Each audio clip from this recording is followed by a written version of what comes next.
Now I will, given the number of members who showed support for Honorable Mwalio's motion of adjournment, I will stay the next order, which is a continuing debate on the proposal to amend the Constitution, and move the House to start the debate on the motion of adjournment. I also want to encourage members that the subject matter that the Honorable Mwalio is bringing to the floor is highly emotive, definitely divisive, and I want to encourage all of you who want to contribute and who will contribute to moderate your language and speak on the matter with sobriety, maintaining the dignity of this House, and that being the case, then we will be guiding the country accordingly. No unnecessary passions, no unnecessary emotions, and let's avoid any unnecessary altercations between members. Honorable Mwalio.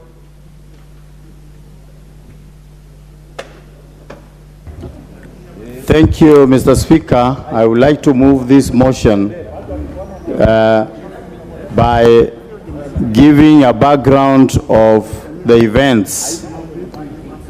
The Supreme Court, having okayed a plea as requested by the National Gay and Lesbian Human Rights Commission, NGIHRC, that the latter be registered as NGO by the NGO Coordination Board, whom and contested the request for registration due to some obvious violation of reflected in the Penal Code and such other acts, including but not limited to the NGO Coordination Act and the Sexual Offences Act 3 of 2006.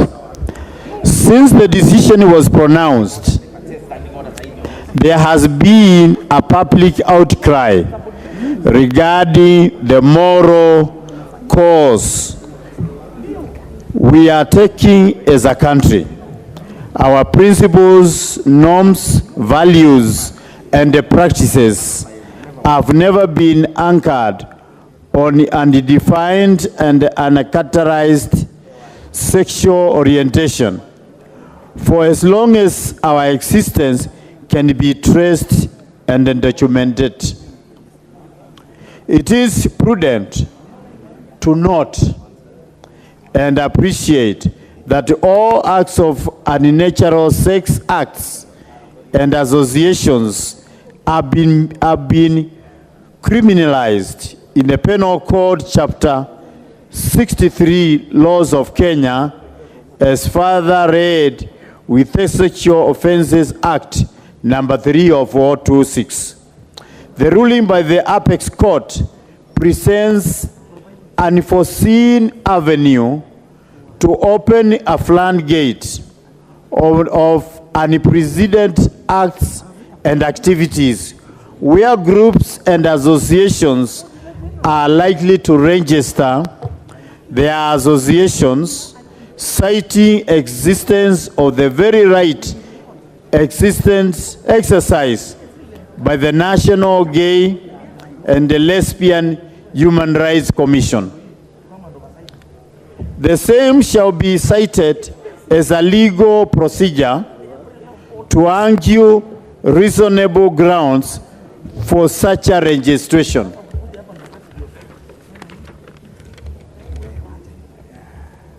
In April 2nd, 2013, the National Gay and Lesbian Human Rights Commission, NGLHRC, attempted to reserve a name for registration as an NGO with the NGO Coordination Board, but the names were deemed unacceptable. In April 2013, after 3 attempts to change the name, National Gay and Lesbian Human Rights Commission sought services of an advocate and filed a petition at the High Court of Kenya, petition number 44 of 2013. In April 24, 2015, the High Court of Kenya delivered the first judgment from a 3-judge bench confirming freedom of association for people of diverse identities and expanding Article 27 of the Constitution to include non-discrimination of people. In April 2015, the NGO Coordination Board appealed the court decision at the Court of Appeal after they failed dissatisfied by the High Court findings. In March 29, 2019, the Court of Appeal dismissed civil appeal number 145 of 2019 and thus confirmed the right of association for LGBTQ people. Thereafter, the NGO Coordinator Board appealed the Court of Appeal decision to the Apex Court, the Supreme Court.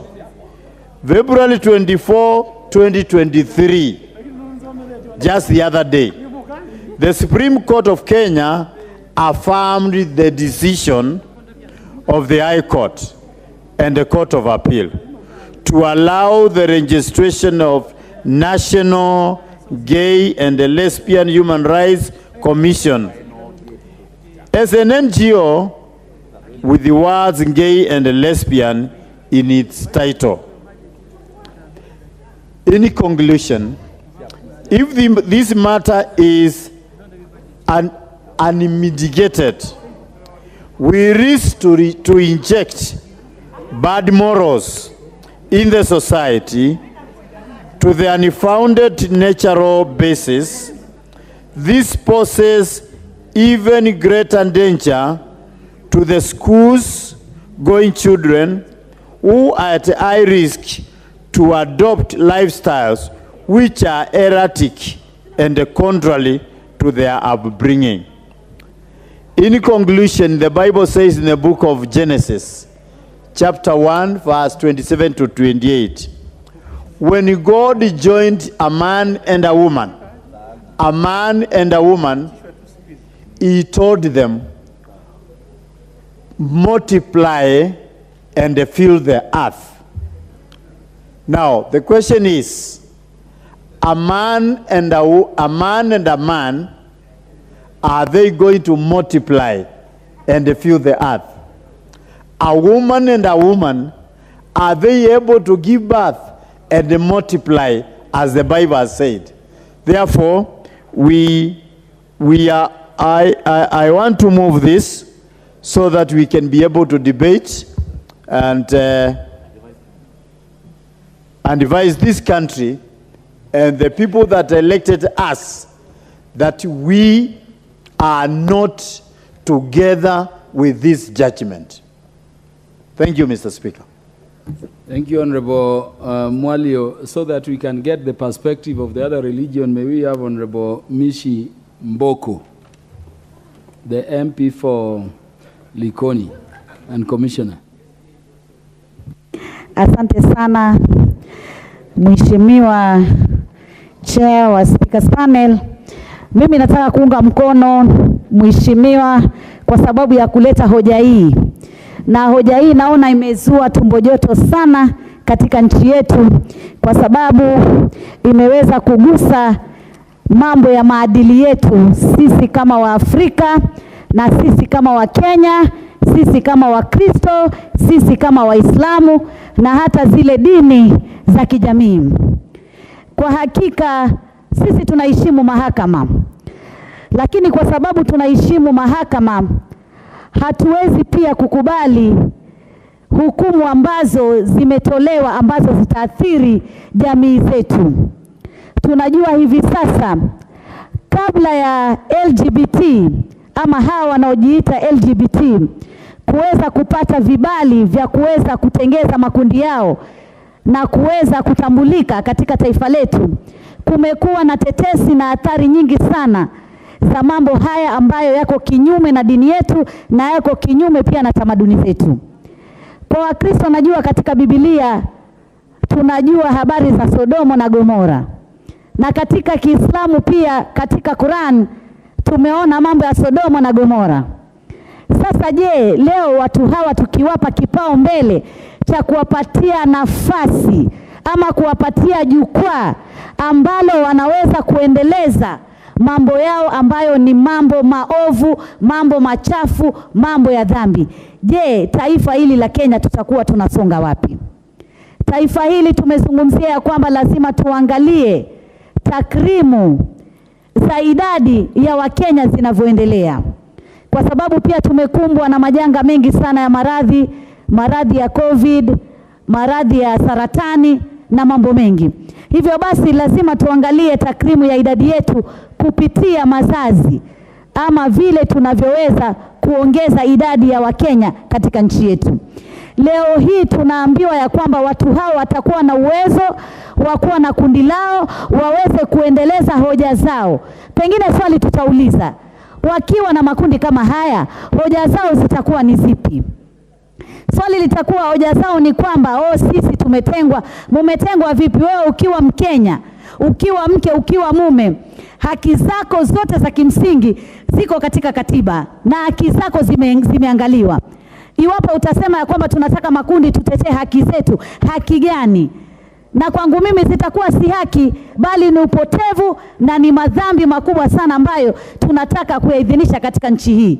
Tunajua makundi haya yamekuwa yakifanya kazi kisiri, yakiweza kufanya ile tunasema Kiingereza awareness, na wakifanya recruitment ama ile kuandikisha watu katika makundi yao ili kuwaingiza katika tabia potofu kama hizi.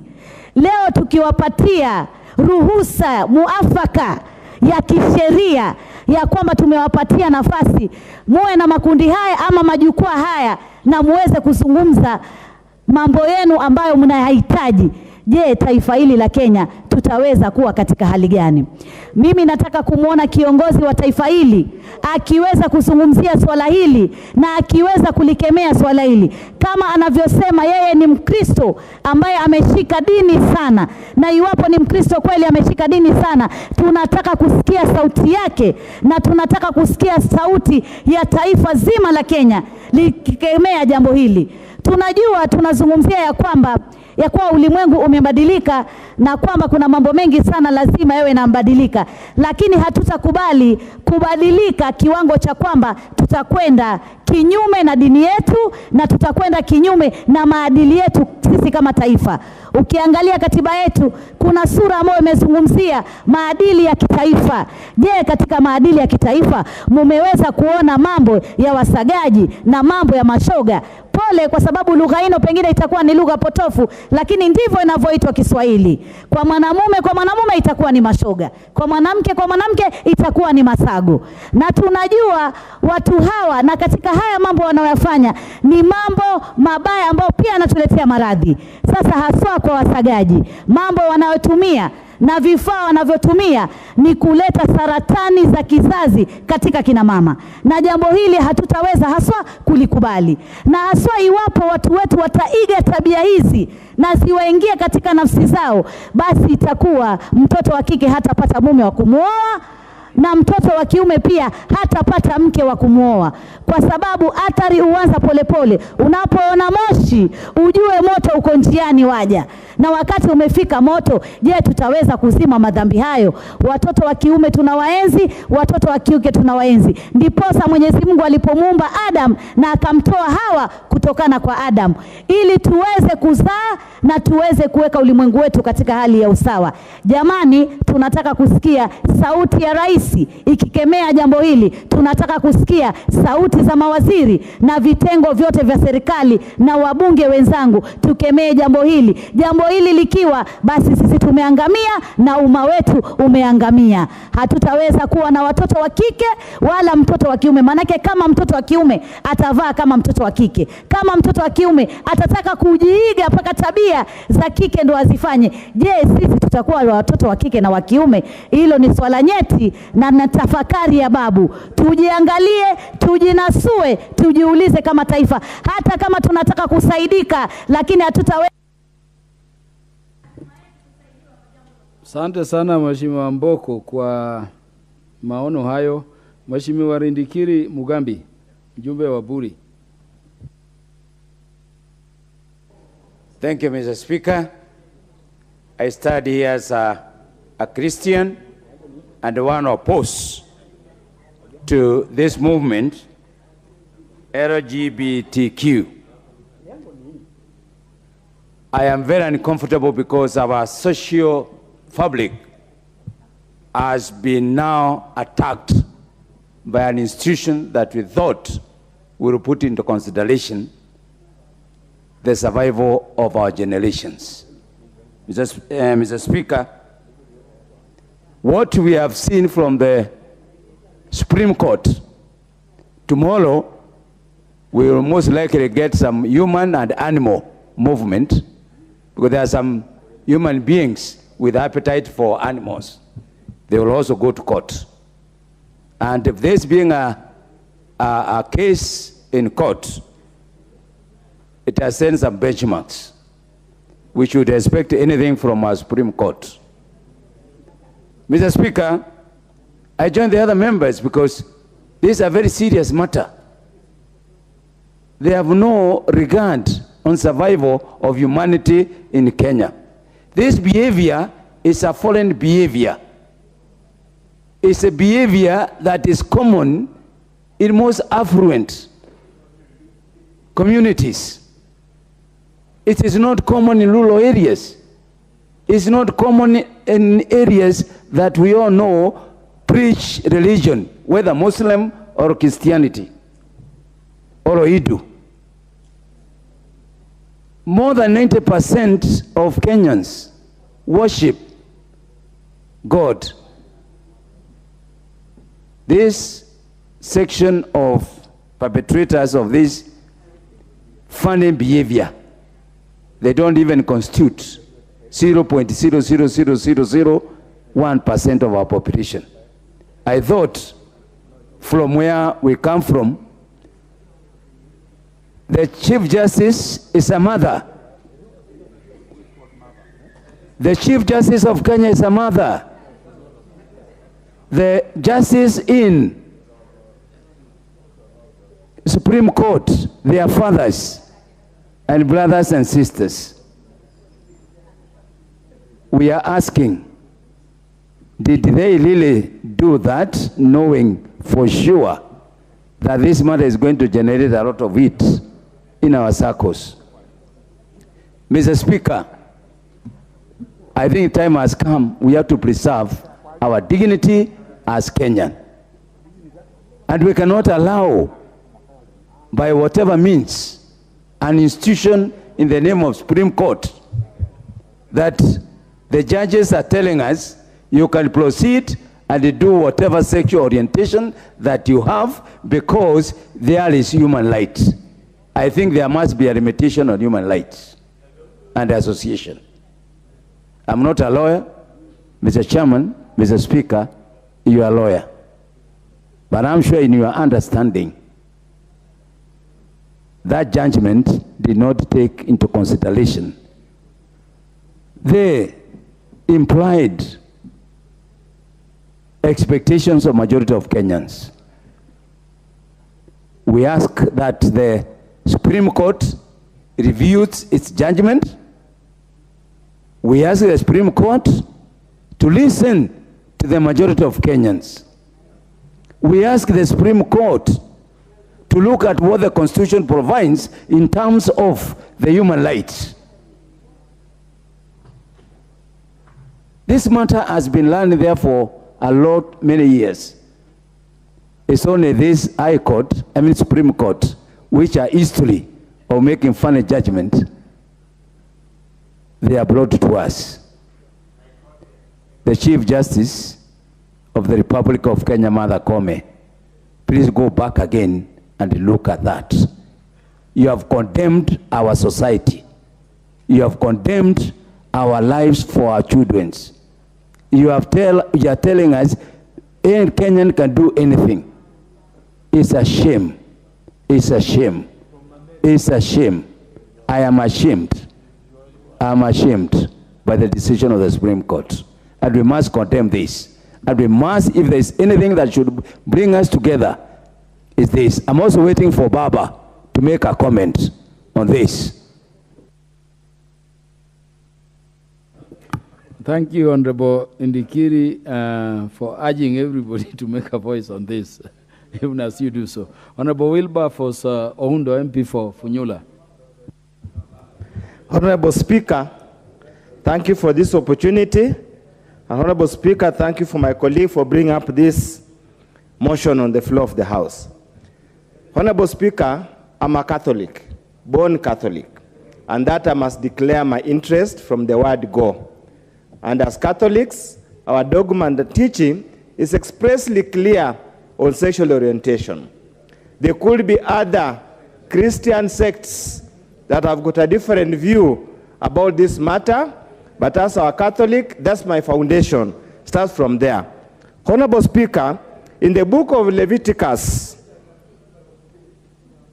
it is written this way: if a man has a sexual relationship with another man, they have done a disgusting thing, and both shall be put to death. They are responsible for their own death. It is no other way, Honorable Speaker. Honorable Speaker, when you look at the Constitution of Kenya on the national values, it's expressly clear. And I want to read Article 11 on the culture, and it's very clear. The Constitution recognizes, this Constitution recognizes culture as the foundation of the nation and as the cumulative civilization of the people of Kenya and the nation. Honorable Speaker, what does our culture say? Our culture say a man shall leave his father's house and together with the woman they find, start a home. Our culture never contemplated and never talks of any other arrangement other than what is expected.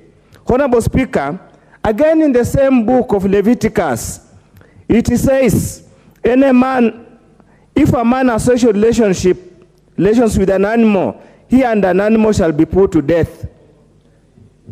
Bad sexual habits or orientation are classified together. Honorable Speaker, whatever they're calling themselves, they are akin to bestialists. People who do bad manners, they would say, with the animals. We categorize them as the same.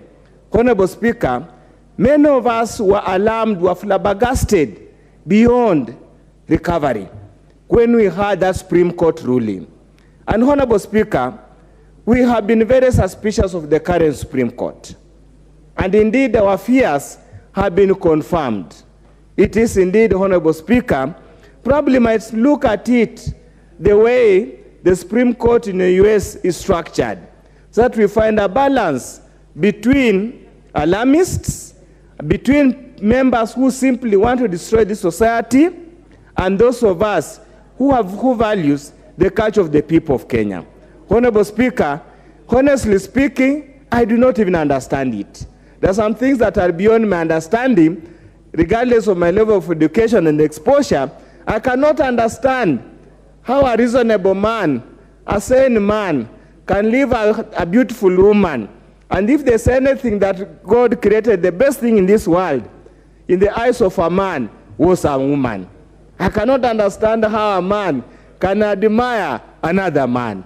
I cannot understand, even look at the structure of the body of a woman, how a woman can admire another woman. I don't know what they do when they are together. Honorable Speaker, there are some things just don't understand. I'm not an advocate. Sir George is there. Truly, the Speaker is an advocate. You really have to guide us here. I'm just at a loss. I do not even know how to even talk to my grandchildren when they tell me that the Supreme Court has made some ruling. Honorable Speaker, we need divine intervention here. Unfortunately, some Christian denominations support this kind of deviant behaviors, and probably the Supreme Court and our young people are going to take cue.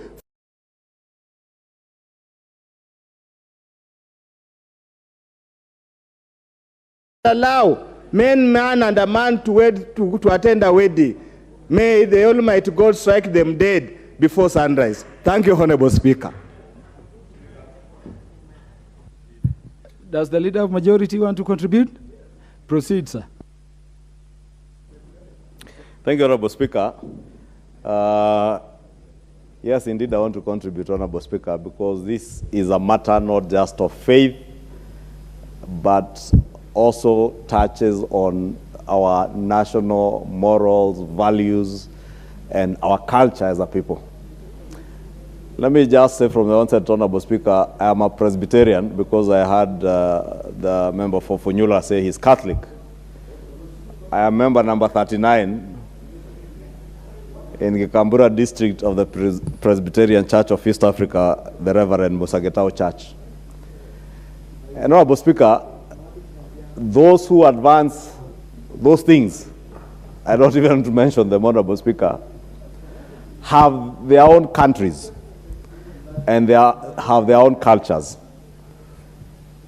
And we respect their cultures, and they must equally respect our cultures as African and as Kenyans.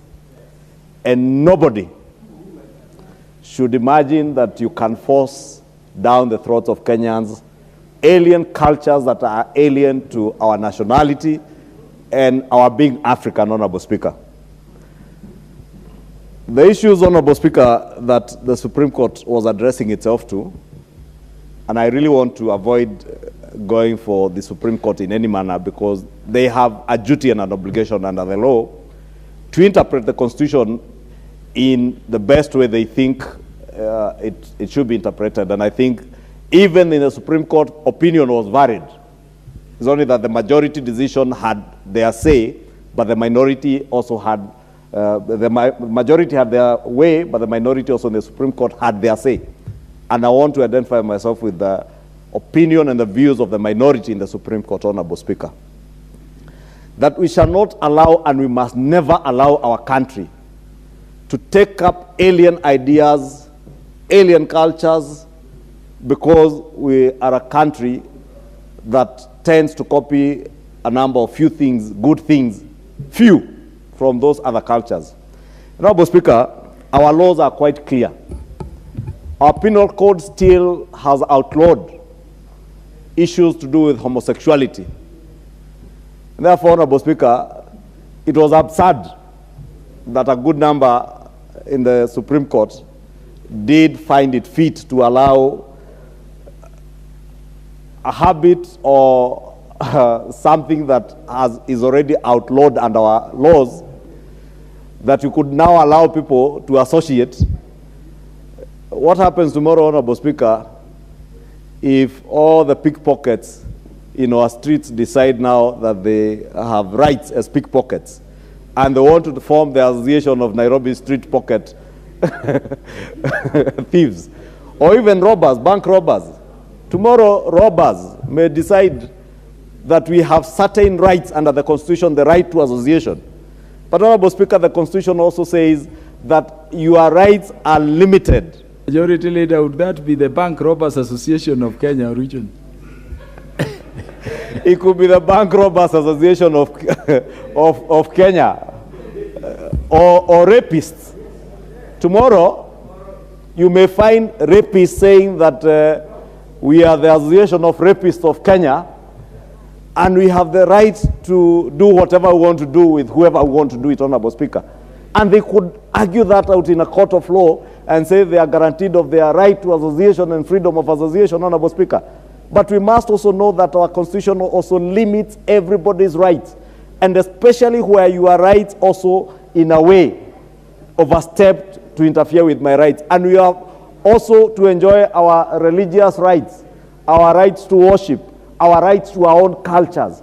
we must protect our rights. And I want to say, Honorable Speaker, as leader of majority in this House, for the time the Almighty God grants me the opportunity to serve this country as leader of majority, I will not allow, and I said elsewhere, I will mobilize this House and any other House in this Republic to ensure that we protect the laws that have outlawed homosexuality, lesbianism, and all those other things that are abominable under our culture and our religions, Honorable Speaker. And we must protect our cultures, Honorable Speaker, and our being as a people.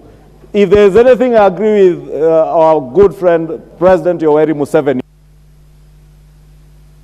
Give him 1 minute, he's the majority leader. I was saying, Honorable Speaker, if there is anything I support President Yoweri Kaguta Museveni on, is on the issue of LGBT. Honorable Speaker, I will not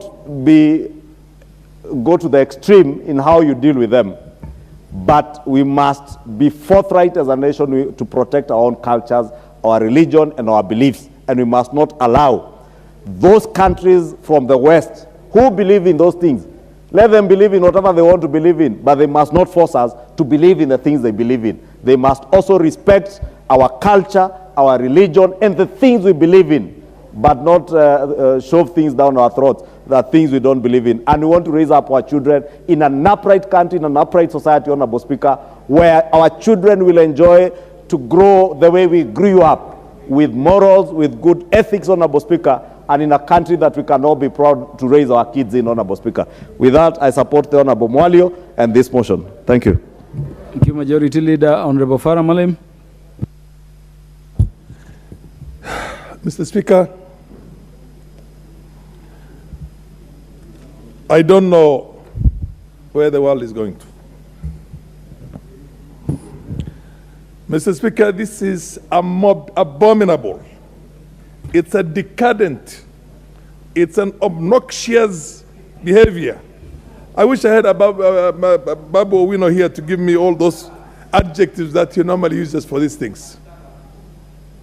Mr. Speaker, those people are dead as human beings who support such things. In my faith, as a Muslim, the death penalty is what they deserve, people who engage in such things. And I'm proud of that. And I don't care what somebody else feels. The West has never been a moral authority. These are the people who came and enslaved us. And they came and colonized us. And they came and treated us like animals. And now they want to tell us to behave like animals. The next thing that's going to come up... Honorable Farah Malim, which animals engage in homosexuality? No, you're right, you're right. I'm sorry. I withdraw that bit. I withdraw that bit in the interest and the respect for the animal kingdom. The animal kingdom never engages in that. But the next thing they're going to tell us is that somebody has a right, a man has a right to marry a woman. They want to tell us that a woman has a right, to marry another man, or a woman has a right to marry a woman. What do two women who are married do? What is there? God has created a man and a woman. It's there in all the Abrahamic scriptures. It's in Islam. It's in Christianity. It's in Judaism. If we allow them to take over our lives, we have allowed them for far too long for them to exploit us and to dehumanize us as human beings. On this, we will say no. If they're going to come up with the travel, restrictions, keep your country, keep your cultures, keep your nonsense to yourselves. And I'm talking to the West in this case here. Mr. Speaker, the Supreme Court itself does not make laws, it interprets the laws. You're a legal mind, I'm a legal mind. Sodomy is a crime in our books. So how should they come about now and tell us that they should be allowed to associate? The right to association. As you had said, the majority leader has said, this is like saying the right of association of the bank robbers, of the murderers, of the killers. In the US, there are a number of states that have got the death penalty. And the death penalty is for crimes like murder. And the biggest number of people who are on the death rows are fellow blacks. In the US. And in Texas and a number of other states where they have Republican governors, they execute them. We cannot go there and tell them, don't take away life. They will tell you, these are our laws.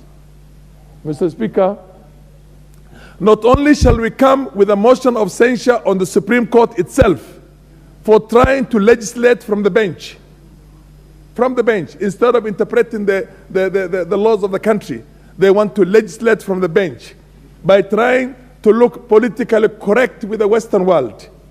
They do not deserve to sit as a bench.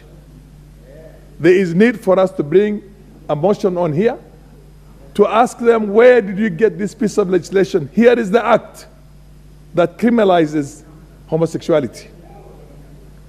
We must take them to task on that. As for us, I am of the opinion that we should pass a capital punishment on such offenses. Capital punishment, Mr. Speaker.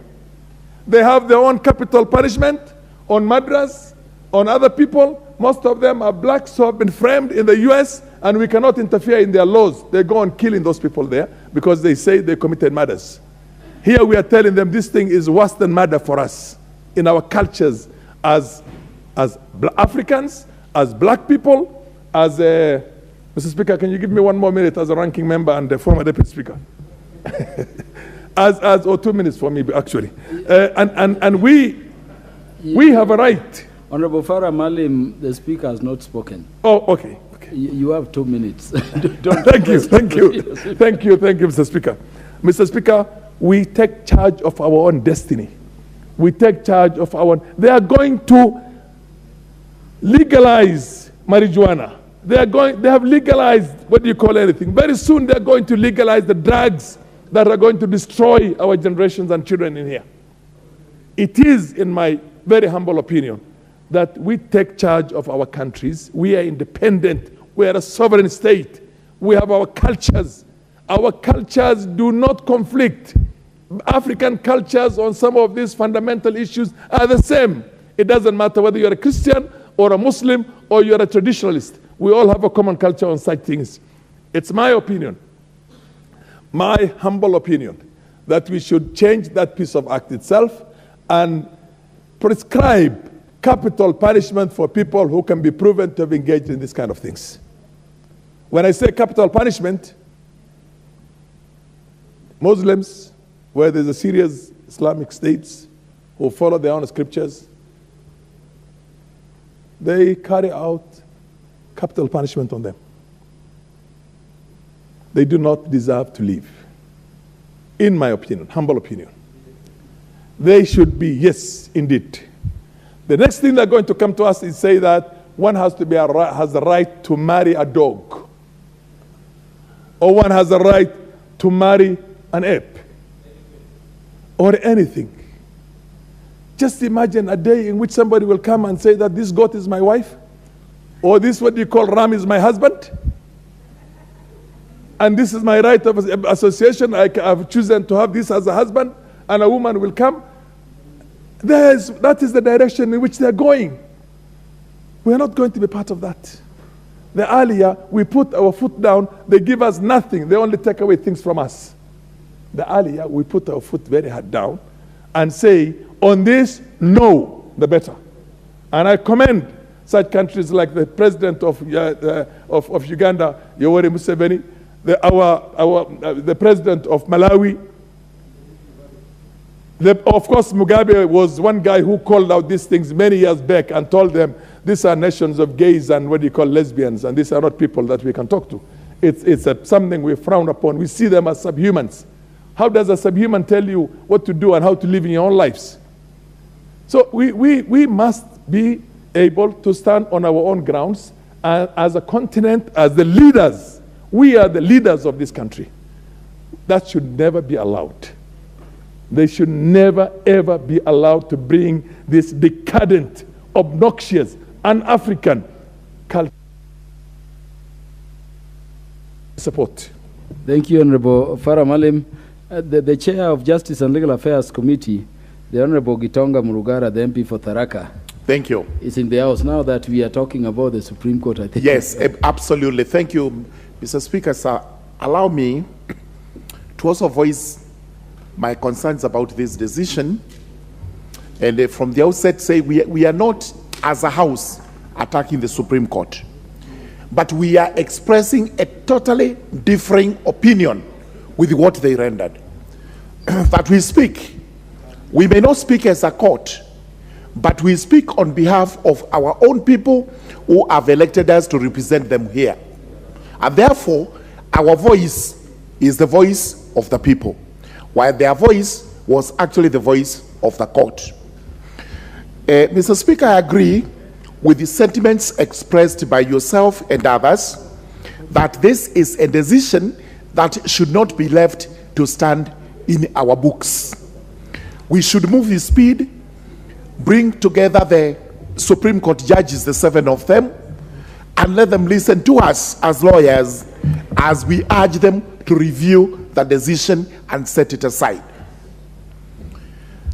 We know very well we cannot compare law with morality, but sometimes moral issues supersede the law. In fact, in most cases where the law becomes repugnant to morality, then that is extremely bad law and should be done away with. It is quite clear from our books that some of these things in LGBTQ are actually outlawed. And therefore, anything associated with those characters cannot be allowed to stand against the morals of the people of Kenya. Whether it's sodomy, whether it's lesbianism, whether it's queerness, whether it is anything that is outward practiced by these characters who say they have human rights. They may have their rights in private, and I'm sorry, I shiver and shudder when I imagine what they do in private, because it is totally repugnant, especially to us Africans. It's also important to condemn those who come with these ideas. And this is why today we celebrate the President of Uganda, Yoweri Museveni. We celebrate the late Robert Mugabe of Uganda. And sometimes it actually appears Idi Amin himself was a saint, because these are the things he was condemning those days, in spite of being incited by these same Europeans and Americans to kill a few Ugandans. Therefore, we as Africans must stand up. We must stand to be counted. We must tell these Europeans and Americans that for the little money they are enticing us with, I'm told they're even offering relief food to Kenyans so that you can legalize things like this one. They have been approaching our organizations, including the Kenya National Human Rights Commission, offering tokens so that they can promote rights of such characters. Thank heavens, these commissions and these organizations have said no to their little tokens. Let them keep their bad habits in Europe, in America. Let us as Africans keep what we consider to be morally upright and suitable for our society. For example, look at these people who are telling us today, these are human rights. They are the ones who came here, and the first thing they did was to point out that Africans do not marry out of love, but do purchase wives because they are polygamous. What is better compared to the two? Polygamy and such queerness they are advancing to us. Polygamy actually has nothing right, nothing wrong in terms of morals. It's upright. It should have been encouraged. Number two, they are the ones also who came along and told us that you people, you don't know how to live. Your customary laws are repugnant to justice and morality, and what have you. Those are the laws that had kept us Africans within the fabric of a good family, which we have maintained to date. Therefore, this judgment, this ruling, should actually be re-examined through a review. And if the review is denied, rest assured, as a house, we will move to outlaw everything they have done, because we have power to do so. I support the adjournment motion. Thank you, Honorable Patrick Makau. Are you on intervention or you want to contribute? Thank you, Mr. Chairman. Mr. Speaker, I cannot add more. Most speakers have spoken. The first question you should ask, this parliament, we are the most important arm of this government. Mr. Speaker, we cannot allow the courts to legislate from their benches. Mr. Speaker, Article 11 is very explicit about respecting African traditions and cultures. Mr. Speaker, when I see the Supreme Court, which supposedly is supposed to be constituted of men and women, well learned, cannot lead this country to making us believe that lesbians, gays, queers, and those likes are supposed to be given end space in this country. Mr. Speaker, that is not African, it is an African, and there is no religion which ascribes to any of those. Mr. Speaker, it's high time this parliament expressed itself in all ways, in all media houses, in barazas, Mr. Speaker. We must condemn that ruling by the Supreme Court. And Mr. Speaker, it's high time the Attorney General of this country went to appeal this ruling, because those 5 judges who passed this kind of judgment, Mr. Speaker, he favored a group of people that is going to encourage other groups. Mr. Speaker, then we should have the Mungiki, we should have Al-Shabaab, we should have rapists, we should have murderers, allowed then by the same Supreme Court to form alliances, to form associations. Mr. Speaker, when I look at that bench, none of them is less than 40 years. Mr. Speaker, what are they telling our young children? What are they telling the generations? Mr. Speaker, I'm now been made to believe that the former president of USA, Donald Trump, did not support this. Neither is Museveni. Mr. Speaker, I agree with speakers here who are saying we should not just be made slaves because we need funding from the West.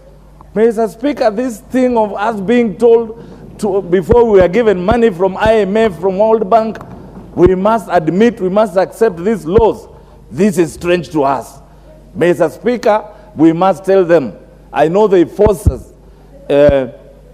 GMOs, and we know the reason why they did that. Mr. Speaker, now they are here telling us we should have a man and a man marry each other. Mr. Speaker, I can't imagine myself seeing a man and having a hard-on. Mr. Speaker, that is against African tradition. I must see a woman and feel like that. Mr. Speaker, I am a watcher and I'm a fan of National Geographic, which has documentaries. You see male animals being attracted to females, fighting to death. I have never seen a male animal raising to satisfy itself sexually on another male animal. So what are they telling us, Mr. Speaker? Mr. Speaker, this country, and I want to hear the leadership of this country speak against this. In fact, Mr. Speaker, I think the president of this country should write immediately to the Attorney General to appeal this ruling.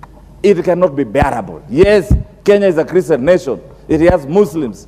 It has all denominations. But Mr. Speaker, our constitution is supreme. Article 11 explicitly said it. The Ashpal guy spoke about it, his commission, the bombers 1 and 2, they were against this. How can we then, 2023, admit the gays and lesbians of this world to rule this country? Mr. Speaker, on this seat where I sit from, I am telling people who I represent from Mavoko, if you see gays and lesbians, tell them to be wary of me, because I'm going to tell you what you are going to do with them. So are Kenyans. We cannot allow that, Mr. Speaker. We must condemn this ruling by all means, even if it means us calling those judges to apologize to Kenyans and say they judged and they ruled when they were not sober, Mr. Speaker. Then is when we are going to agree with their ruling. However, Mr. Speaker, this House has a role to legislate and make laws that befit this country. Let's not forget our mandate. Let us stand by the virtues. And Honorable Joanna Ngino.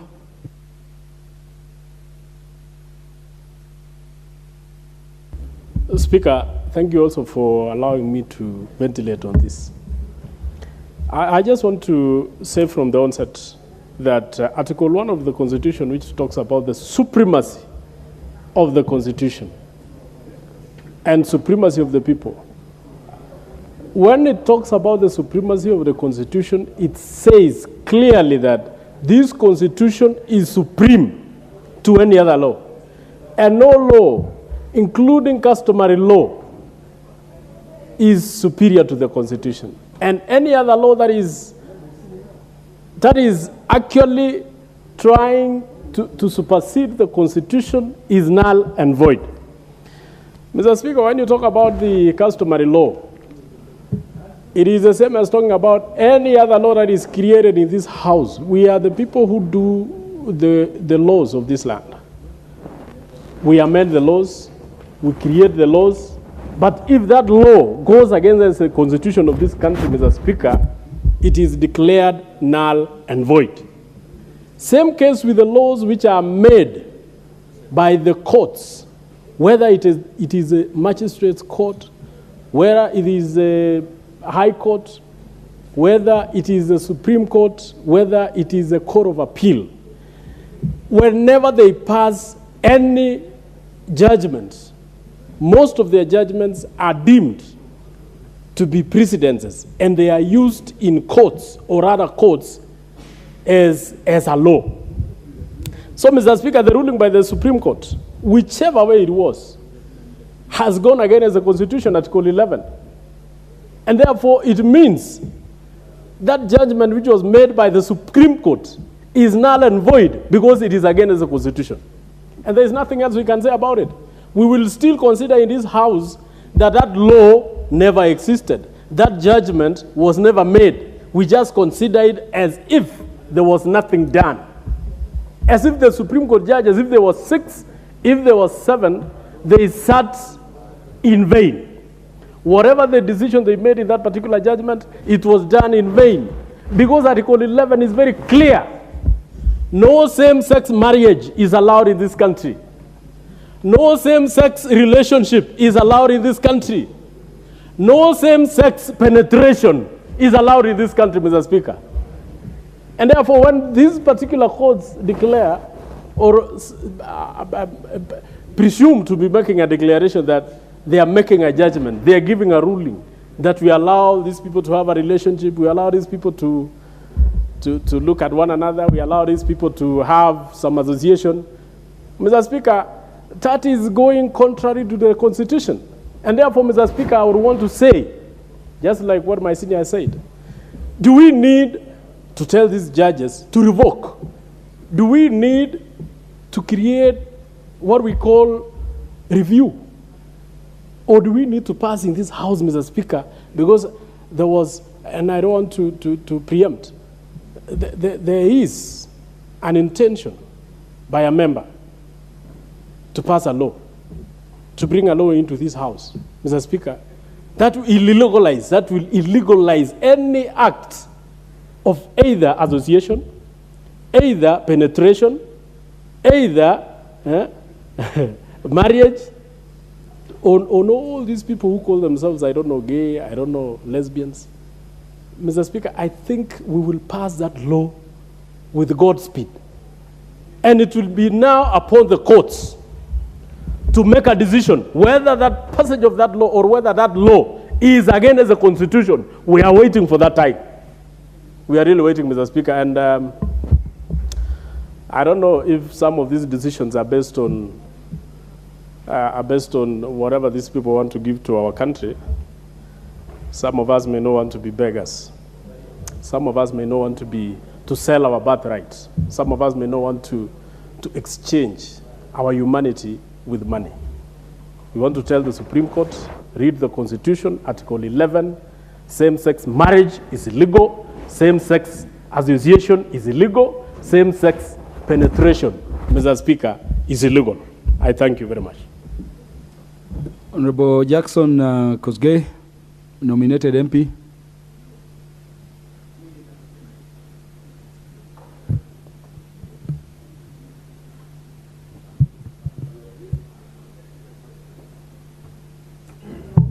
Thank you. Mr. Speaker, thank you so much for giving me this opportunity. And I want to begin from the onset by saying the purpose of government is to protect the freedom of its people, the dignity of its people, and also the right, the natural right to self-preservation. In that particular third one, we talked about family. Anytime we begin to redefine and weaken the position of family, we are endangering the very right and natural right to self-preservation as a community. The Supreme Court decision used its privilege to allow what has been known in the streets as the tyranny of minority over majority. The whole world and the population of the world, Mr. Speaker, is about 7.9 billion people, out of which 2.4 are Christian, 1.8 are Muslims. You talk about the Hindus, 1.3, Buddhists are 0.6, and the rest can follow. You can tell over 80% of the total population of the world believe in creation. They believe in heterosexual relationship. That is a relationship between a man and a woman. Not only for pleasure, love, and relationship, but for procreation and survival of the human race. If this has been done, and if the ruling by the Supreme Court becomes cast on the stone, then I don't think it can overturn our Constitution. We are going to invoke we the people. And this house is a house which is an arm of government. If it is the arm of government, when such situation happens, which is endangering the very survival of our people, then we must take this to referendum, where the people of Kenya will have an opportunity to speak. We cannot be dictated on by a civilization on its lowest ebb in history. Finally, Mr. Speaker, we want to look at it from the impact of this particular exercise. They want to have the whole world accepting it. All the Caucasians in the world at the moment are facing the danger of being a minority in the world because of population growth, which has dwindled. Now, you can see in the next 30 years or 40, trajectory shows that the population of Europe will be very low, that it will take Africa, which is growing, and Eastern Europe to take up to be able to carry on what they are doing. Is this what they want to import into Africa and the rest of the world to finish their population? We must say no as a matter of survival, as the representative of our people. Thank you, Mr. Speaker. Thank you very much, Honorable Timothy Wanyonyi, the MP for Westlands.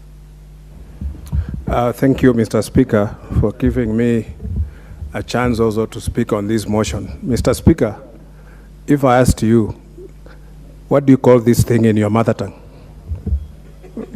Do we have it even described in African languages, how it's called? Because it doesn't exist, and it never existed. You remember in the history, the Mwanga of Uganda, those small boys used to be called pages. They used to be used as bets for this kind of thing. And those who used to be there, they used to be called eunuchs. And those are the things that these people want to teach us, Mr. Speaker. I remember once when we went to see the Pope as Catholic members of Parliament, he told us that when we come to Parliament, we should not leave our faith outside Parliament. We should always come in armed with our faith, legislate, remembering that we are Christians, we have our values, we have even our African values. They don't prescribe this kind of behavior. And as parents, Mr. Speaker, we must be very worried because these people are targeting our young people.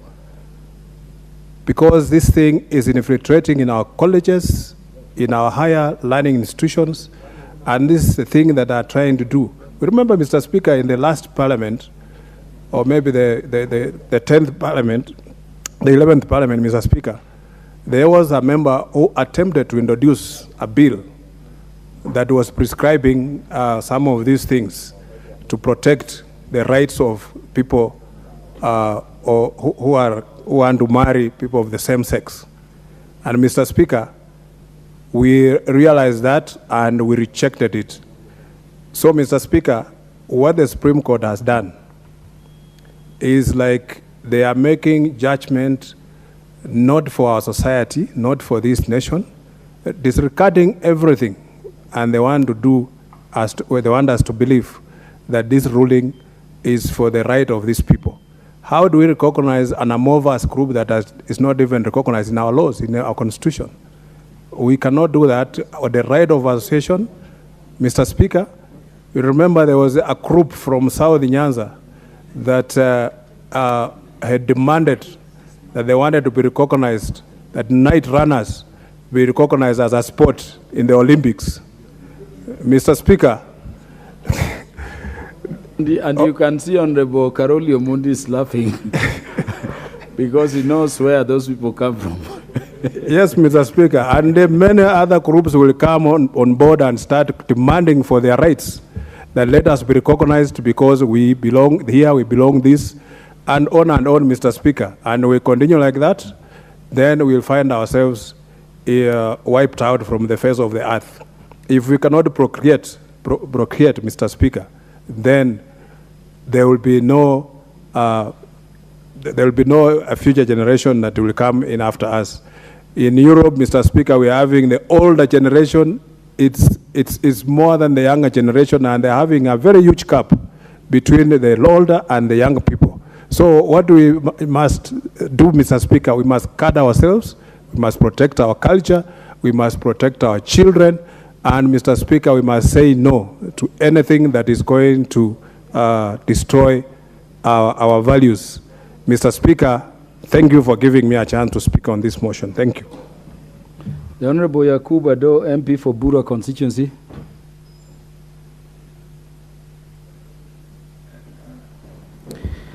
Thank you, Mr. Speaker, for giving me this opportunity to add my voice on this very important motion. I want to thank the member who initiated this motion. It's a very sad day for our great nation. Even for the essence of just talking about this topic is bad. I have seen Mheshimiwa Ngeno finding it difficult even to pronounce these bad names. So for me, even talking about it is bad. I'm a Muslim by faith, and in the Quranic version, chapter 16, verse 72 says, "And Allah has made for you of yourself spouses, and made for you from your spouses sons and daughters and grandchildren." I want to challenge anybody who is pursuing this dream to show us any offspring raised from this association. We can go further and further in terms of provision of chapters in every faith, be it Islamic, be it Christianity, that condemns and illegalizes that kind of association. I don't want even to mention the name. I want to condemn that decision by the Supreme Court on this issue and want to associate myself with the opinion of the minority of those judges. I want to loud on the same voice again His Excellency Yoweri Kaguta Museveni, the President of Uganda, for having taken that bold step. And I have heard that even Uganda, after he has just assented to that law, they got a very heavy downpour, a very heavy rainfall. Even for us in Kenya, I believe, as a Muslim, the many problems and challenges we are facing on this earth is because of such kind of vices which the West intend now to put into our midst. It is time we don't sit on the fence, we don't bury our heads in the sand, we come forward and challenge this vice that wants to be brought to our youth. Thank you, Mr. Speaker, sir. Honorable Karoli Omondi, MP for Suba South. Thank you very much, Mr. Speaker. And for the record, night running is one of the indigenous sports. Mr. Speaker, I rise to add my voice to this motion, and I would like to begin by stating that I firmly believe in the natural order of things, and that like magnetism, opposites attract. And I also appreciate the genius of God in creating the instruments of affection and attraction between people of different gender and making them to have universal application and standards, if you know what I mean. But Mr. Speaker, life has its own complications and contradictions. So does nature. If you remember the very smart people who drafted the American Declaration of Independence, Thomas Jefferson and George Washington and the rest of them, they say that all men are created equal and each is endowed with certain inalienable rights, amongst them life, liberty, and the pursuit of happiness. Yet these men, with such elevated ideas and statements, owned slaves. There are many contradictions in the way human beings live and conduct themselves. So is in nature. This thing, the topic we are talking about, LGBTQ, if you look at those particular abbreviations, some of them present very complicated medical conditions. For example, transgender, where someone's gender identity is very different from what is typically known to humanity. Or intersex, where really one is endowed by both sexual organs. It is easy when you talk about lesbians, where a woman is attracted to another female, or gay, where one is attracted to people of the same gender, or one is bisexual, or is queer. Or queer is where the gender is fairly fluid, or there's a new one, questioning, where nobody is still not quite clear what their gender identity is, or even where one is asexual, where there's no sexual attraction. Mr. Speaker, these things present very complex issues that I see a lot of passion and I see a lot of interest in this matter. But I would like to urge tolerance. We all remember one famous man called Galileo Galilei, who discovered that the earth actually orbits around the sun, and the sun is always at its meridian. The Catholic Church called this heresy and sentenced him to life imprisonment, and he died in prison. That was called intolerance. Mr. Speaker, Pope Francis, on Tuesday, January 24th, 2023, which is this year, uttered the following words: "And I'm a Catholic, and I profess that faith. Criminalizing homosexuality is unjust. God loves all his children just as they are. Being homosexual is not a crime." Mr. Speaker, while I understand and agree that this is not part of our culture, and this is behavior that we should not support. I completely do not agree that we should exercise or show discrimination against LGBTQ on the basis of their sexual choices and orientation. As Africans, we have experienced discrimination on the basis of race. Honorable Karoli Omondi, I'll add you a few seconds. Yes. But did the Pope read section 162 to 165 of Kenya's penal code? Or the Pope said homosexuality is not a crime in which country? Mr. Speaker, 67 jurisdictions around the world have criminalized homosexuality. So Kenya is one of them. The Pope is aware of that. After all, much of your law is part of canon law as developed by the Catholic Church. But what I do not agree with is discrimination based on something that is a personal choice. Mr. Speaker, I would urge that we don't, as much as we discourage this behavior, much of our effort should be in education, better family values, better family lifestyles, better family engagement, and not engage in invasion of privacy as you currently see. I also wonder why sometimes the LGBTQ over-exhibit themselves. I think the best policy would be don't ask, don't tell. I would really urge caution that there should be no profiling of people because of their gender, sexual choices, or denial of services or isolation. Thank you very much, Honorable Karoli. Is Honorable Gichimu Gidinji, the MP for Gichugu, in the House? Not in the House. Let us have Honorable Ferdinand Wanyonyi, the MP for Kwanza. Mr. Speaker, thank you for the chance. And I wish my friend, the previous speaker, I didn't even want to listen to him, but he has a right to speak in this House. The only thing is that, please, I hope you are an African. And I'm upset, Mr. Speaker, nothing personal, but let me make my point here.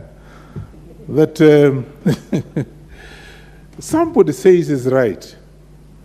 And I just want to find out, the Supreme Court sat, and somebody I think mentioned here, I think that sitting should be in vain.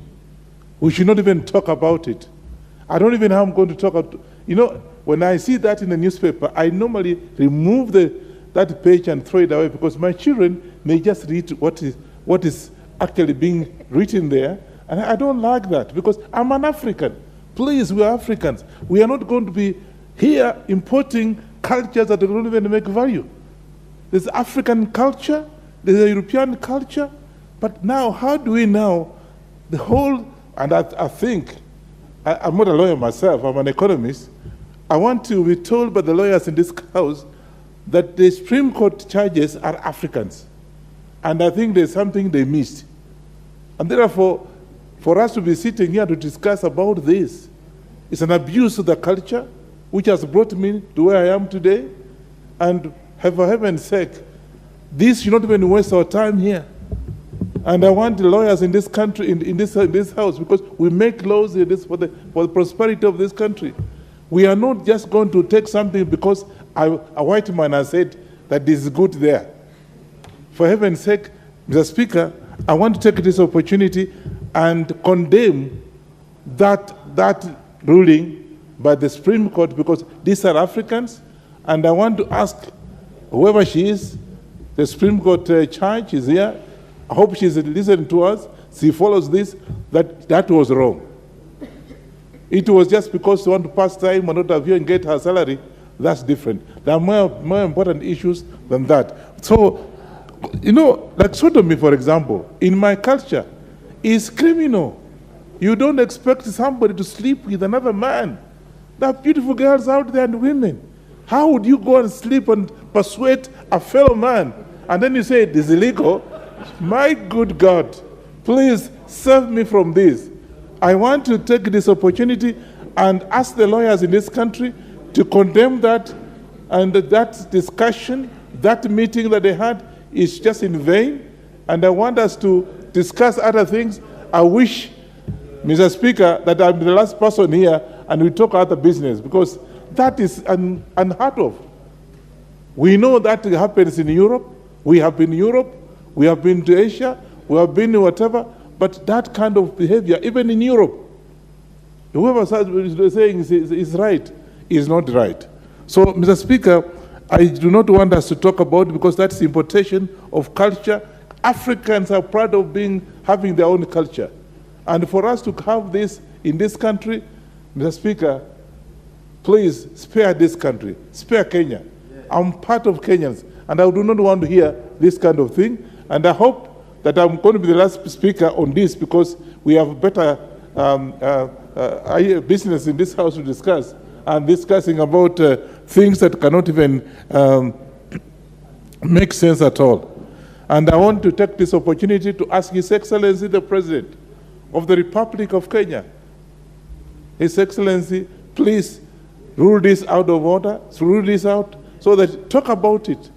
Uganda has talked about it, and we're expecting you as a Christian. You are a Christian. Your Excellency, condemn this, outlaw this. We don't want to have a discussion on this, and I hope that this is going to be the last person. I'm going to be the last person to talk about this. Wait a minute. I'm saying it because I don't see sense in what we are discussing, because it's wrong. And therefore, I support whoever brought the motion. I was not in the House, but I support whoever brought in the motion.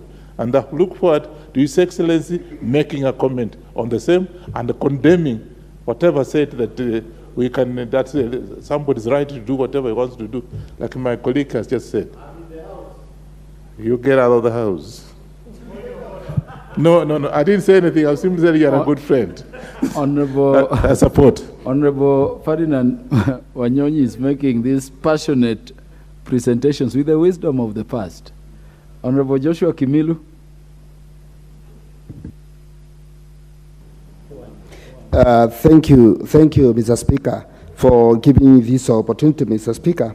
I rise to speak on the matter on the National Gay and Lesbian Human Rights Commission being legalized as an NGO.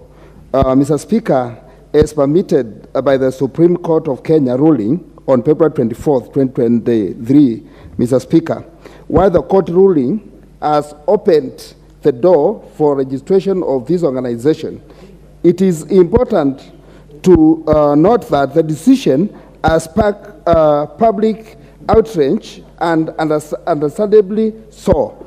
Mr. Speaker, I want to say that this is not even issue.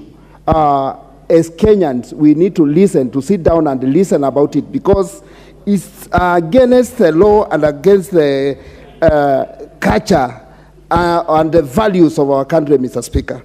Mr. Speaker, as a nation, our principles, norms, values, and practices have never been anchored on and defined and characterized sexual orientations, Mr. Speaker. The act of unnatural sex acts and association have been criminalized in the Penal Code, Chapter 63, Law of Kenya, and the Sexual Offense Act, number 3 of 2006, Mr. Speaker. Allowing this to happen, Mr. Speaker, to register with the gays and lesbian, it is title set and unprecedented legal precedent, and we risk a floodgate of other groups and associations registering the similar reasons, Mr. Speaker. Mr. Speaker, when we go to the Bible, Mr. Speaker, God created man, and He saw it good to create a woman. So, Mr. Speaker, this is not something we need to support, and shame on our Supreme Court for making such a decision, Mr. Speaker. It is very bad for our generation, our young people, our school children to watch when we are discussing such a thing which has been legalized by our Supreme Court, Mr. Speaker. And I want to say, when you go to when you go in a supermarket, there is exit and there is entrance and exit. And once you try to enter through the exit, it is written, it is prohibited, Mr. Speaker. So I don't see how we can try to use our exit as an entrance, Mr. Speaker. It's against the law, and it's very bad, Mr. Speaker. And those who are trying to use our weak institution to impose everything in this country, Mr. Speaker, we are going against them and we are not supporting, Mr. Speaker. We are not going to be ruined our culture by the West. We are not going to support them.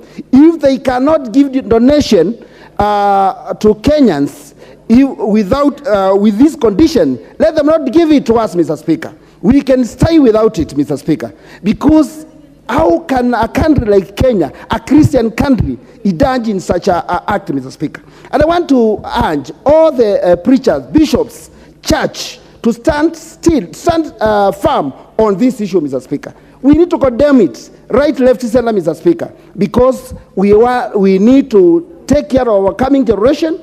We have to take care of our children. We are parents. I'm trying to imagine sitting in a sitting room, watching the TV, such an act. Mr. Speaker, this is against the law. I cannot allow it, Mr. Speaker. So I urge this parliament to stand firm and to make sure this thing is not legalized in our country and is stopped completely. Thank you, Mr. Speaker. I support Honorable Mwadio for coming up with such a motion. Thank you. Honorable Engineer Paul Nzengu, MP for Mwingi North. Thank you, Mr. Speaker. I also raised to congratulate Honorable Pastor Mwalio for bringing up this motion, and from the onset, I completely support the motion. And I want to say, Mr. Speaker, that the ruling by the Supreme Court to allow the registration of this organization is the beginning of the killing of our society. Because I cannot imagine a society where a woman is marrying a woman and a man is marrying a man, and for that matter, you do not expect any product out of it. I have read from the media that President Museveni has actually put some homosexuals in jail for a known period of time until when they are able to produce children. And I can tell you that that is going to be an eternity. And therefore, when you look at it, when a man starts marrying a man, then it means that we are going to have a society where there is no procreation. And in that regard, that it means that our society, Kenya, is going to disappear after a certain time. And I think this is a making of the Western and probably the Eastern as well. Because most of these people who are giving us money for donations to do development are putting conditions because they are interested in our land. They see that the population of Africa is still not that high, and they want to decimate the population of Africa so that they can take it over from us. And therefore, I want to agree with the President Museveni when he said that he is not going to take any money and they can take him wherever they want to take him. But he is not going to agree to receive donations for accepting to legalize gay and homosexuality. And also I agree with the President Biden, the president of the most powerful country in the world. He pronounced himself on this matter. And he said that he told men that you can never be women. You do not have a womb, you do not have ovaries, and you do not have any organ that supports you to become a woman. And for that matter, it will be a shame and for your parents, because after some time, you of course grow old, feel frustrated, and probably you hang yourself, like the president said. And then after hanging, it will not change. Where the tomb where you'll be buried, it will be written your name. If your man's name like Paul Nzengu, it will be written there, Paul Nzengu is the one buried here. It will not change to be a woman. So I just want to advise our society, the young people, because this is mostly being carried on by young people, that you are becoming a disappointment to your parents. And I think it is a high time that we advise the young people that this is an immoral behavior, it is a moral decay, and therefore we want them to refrain from that. And maybe it's because of misinformation. I therefore want to ask church to take leadership in this matter, and let's warn young people from the highest level of the podiums or in the churches and everywhere in the mosques, so that we discourage our young people from really being dragged into this. And I want to say that I want to ask the president of this country, because the president himself has pronounced himself as a serious Christian, that if Museveni, who has not even been pronouncing himself as a Christian, has refused to bow to the pressure of the Western, then let's Kenya not accept any monies or donations that are tied to a condition of legalizing homosexuality against him, and let us pay taxes for that matter. If we must then run our country, we should not run it using dirty money that is conditioned for us to allow homosexuality and engagement. Thank you. Thank you, Mr. Speaker. The Honorable James Nyikal, MP for Seme. Thank you, Mr. Speaker, for giving me this opportunity. Mr. Speaker, the decision in court is actually the issue. It's not even about discrimination against these people. It's forming an organization. And when you form an organization, NGO, it means you want to actually propagate that. So if you do it quietly in your home, who has said there's no discrimination about that? So if you look at this thing, whichever way you look at it, even if you look at it biologically, really, this is something that we should not propagate. People who find themselves there and accept it can do it in the privacy of their homes. And I think that's where it ends. Because in reality, Mr. Speaker, on this universe, in this universe on the earth, all physical things, living and not living, have their own properties, their own forces that determine their existence and the powers that regulate that. Interference by human beings to change that actually leads to destruction. And therefore, all those physical forces, all those factors of nature, if you're a Christian, you will say God. And all religions also accept a greater being, a super being, and they attribute all those forces to that. If you're an atheist, you will say nature. And we all know that if you disobey nature, you actually will be extinct. What is the whole purpose of mating? We can call it sex because we add feelings to it, but it's basically mating. It is for procreation. There is no other purpose for it. So if you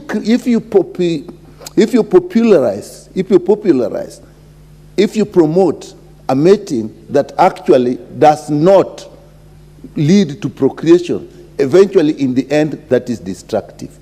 And I don't see why we should pursue that. And therefore that ruling was actually giving provision for propagating it. Because you cannot say register an organization. The object of any group is to promote what they do. And I think that is where they are. So these laws of nature, these laws of God, are then what human beings, we then incorporate in our morals, in our cultures, and in our religion, and should also be in our laws. That's what we do. And in all cases, you look at our cultures, they reject this. You look at our religions, they reject this. Even our laws, as it is, reject this. The Constitution is clear about marriage, man and woman. Culture is accepted in our Constitution.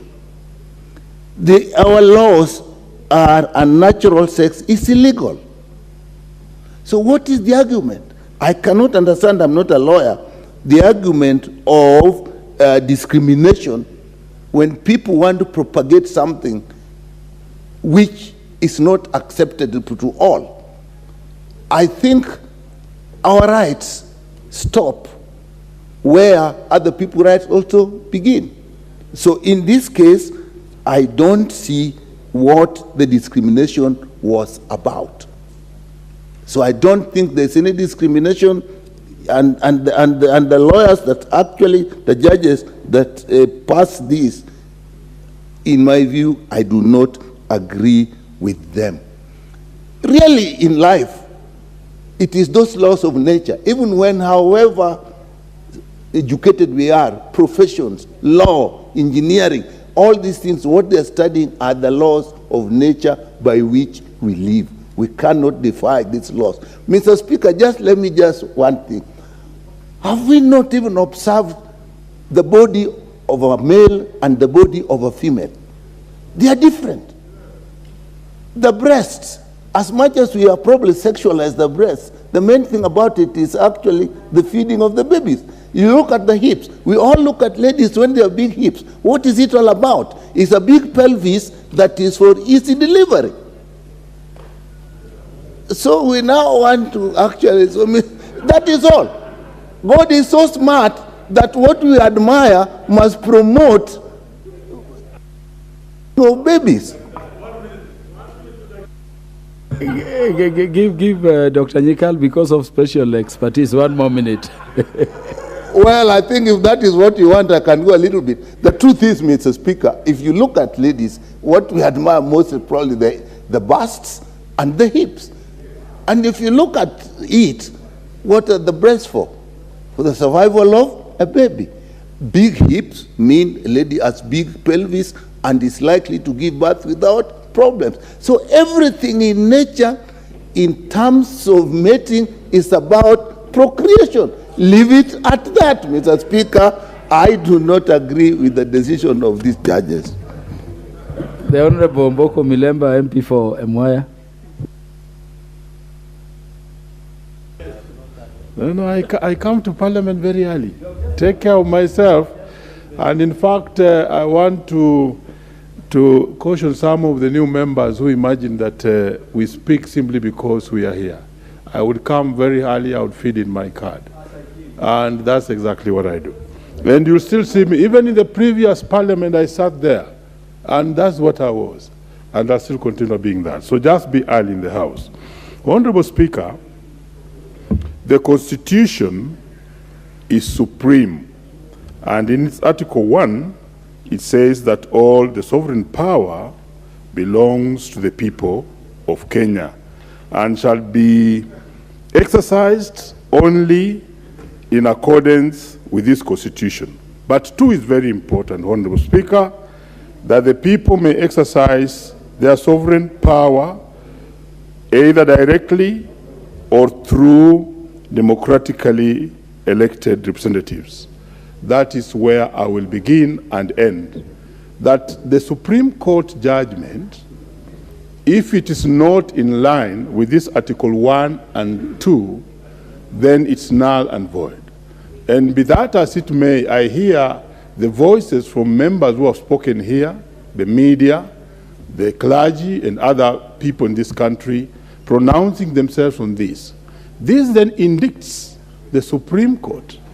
And the Supreme Court has taken a direction, Honorable Speaker, that is dangerous for itself. Because being the Supreme Court, it should be highly respected and revered. But the fact that this alone can make the people rise and go and even block it, question it, it means that it has taken a very wrong trajectory because it's not resonating with the people of Kenya and is likely to lose its authority as the Supreme Court of this country. And therefore, a word of caution to the Supreme Court, that any time they are making the laws, they must make the laws as per the Constitution. So then, Honorable Speaker, let me refer you back to our penal code. Interestingly, being a teacher of history, the penal code was brought in this country by the British when they colonized us. And they brought it in 1930 to be specific. And it was adopted in the Kenyan laws and has not been changed. In fact, later on in my speak, I will be quoting Justice Ouko, who quoted it, that in its section 62, it criminalizes carnal knowledge against the order of nature, with a penalty of 14 years imprisonment. This provision is applicable to to sexual intercourse between men. Section 63 prohibits attempts to commit the offenses criminalized under Section 62 with a penalty of 7 years or above. This penal code, which we are referring to, was brought by the British law in 1930. They are the ones who brought it. So if anybody is quoting laws, imagining that there are some foreign laws and other laws that are just African, no, this was a British law in 1930. Honorable Speaker, when this matter began in the lower courts, the High Court, the Court of Appeal, all those courts, the lower courts, refused to register this organization because they quoted the penal code. They said we cannot register an organization that will propagate the interests that are against the law. Because there have been, Honorable Speaker, several attempts to challenge the penal code. But however, none of them have been successful. And you'll find in this judgment, I'm holding the judgment, Justice Ouko questioning the fact that he cannot support this matter because already it dissents because it's against the penal code. The judges who went ahead to register this thing did references, Honorable Speaker. One of their references was all European countries except Botswana, where you know where King Muswati can do what Muswati can do. But none of the other references they went to was an African state.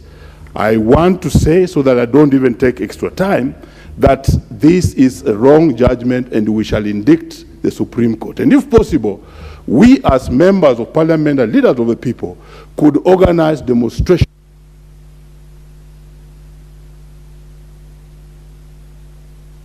We have Honorable Julius Olesunkuli, MP for Kilgoris. Thank you, Mr. Speaker. And Mr. Speaker, I stand in support. And Mr. Speaker, I was reading a book called Giovanni's Room, which was written in 1958.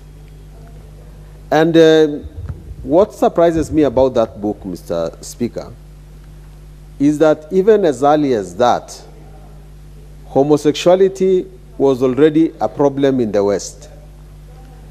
The only good thing about it is that at that time, the writers considered homosexuality as a disease, as a problem. And when you look at the way this disease has been spreading in the West, I am tempted to borrow the words of Sir Michael Blundell when he said, "So rough a wind." There is a wind, Mr. Speaker, that is blowing, and it is so rough a wind. There is a temptation by one culture to come and dominate other cultures. Honorable Dr. Lillian Gogo going out. She's supposed to be the next to speak.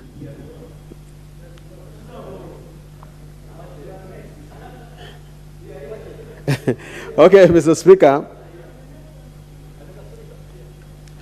And as I said, that this so rough a wind that is blowing, if you know what is going on in our schools, if you know what is going on in secrecy in this country, the whole thing about homosexuality is actually on the rise. And we have to be alert as institutions of Kenya. And I want to request the Supreme Court of Kenya to always remember that they are the Supreme Court of the Republic of Kenya. And they must be like us. They must think like us. In the first place, this country, between the Christians and the Muslims, we are 93%. If you might differ a bit on the mathematics, the Christians being 63% and 30% being the Muslims. And each of those dominant religions believe that sex be conducted in accordance with the order of nature. Regardless of whether what my learned friend, what my honorable friend Karoli says is trying to understand how, be sympathetic about how people behave. The truth is that our religions, and I'm a Roman Catholic, do not believe that this is the way to go. But more important is that we are Africans. And gentlemen and ladies, honorable members, let us not behave like the word values has lost value. There must be value in values. So what do we stand for, we here who are black Africans? It has never been in our nature to behave the way the Supreme Court wants to persuade us to behave. We must stand, if nothing else, tall and strong because of our culture. I don't know myself how it actually works, how this thing called homosexuality works. I know that under the penal code, men are not supposed to have sex with men. I'm surprised, Mr. Speaker, because you are also a lawyer, it does not even think about women having sex with each other. That is not even contemplated. I think it was a very distant idea. So, if we want to survive as Africans and not go through the slippery road that the West has gone through, we have to preserve our culture. The numbers in the West are reducing because they are propagating something, they are promoting something called queer. How do you even promote something called queer? Mr. Speaker, the preservation of our dignity, the preservation of our faiths, the preservation of our religions, and the future of our children demands that we say no to this trend that is being developed. I support.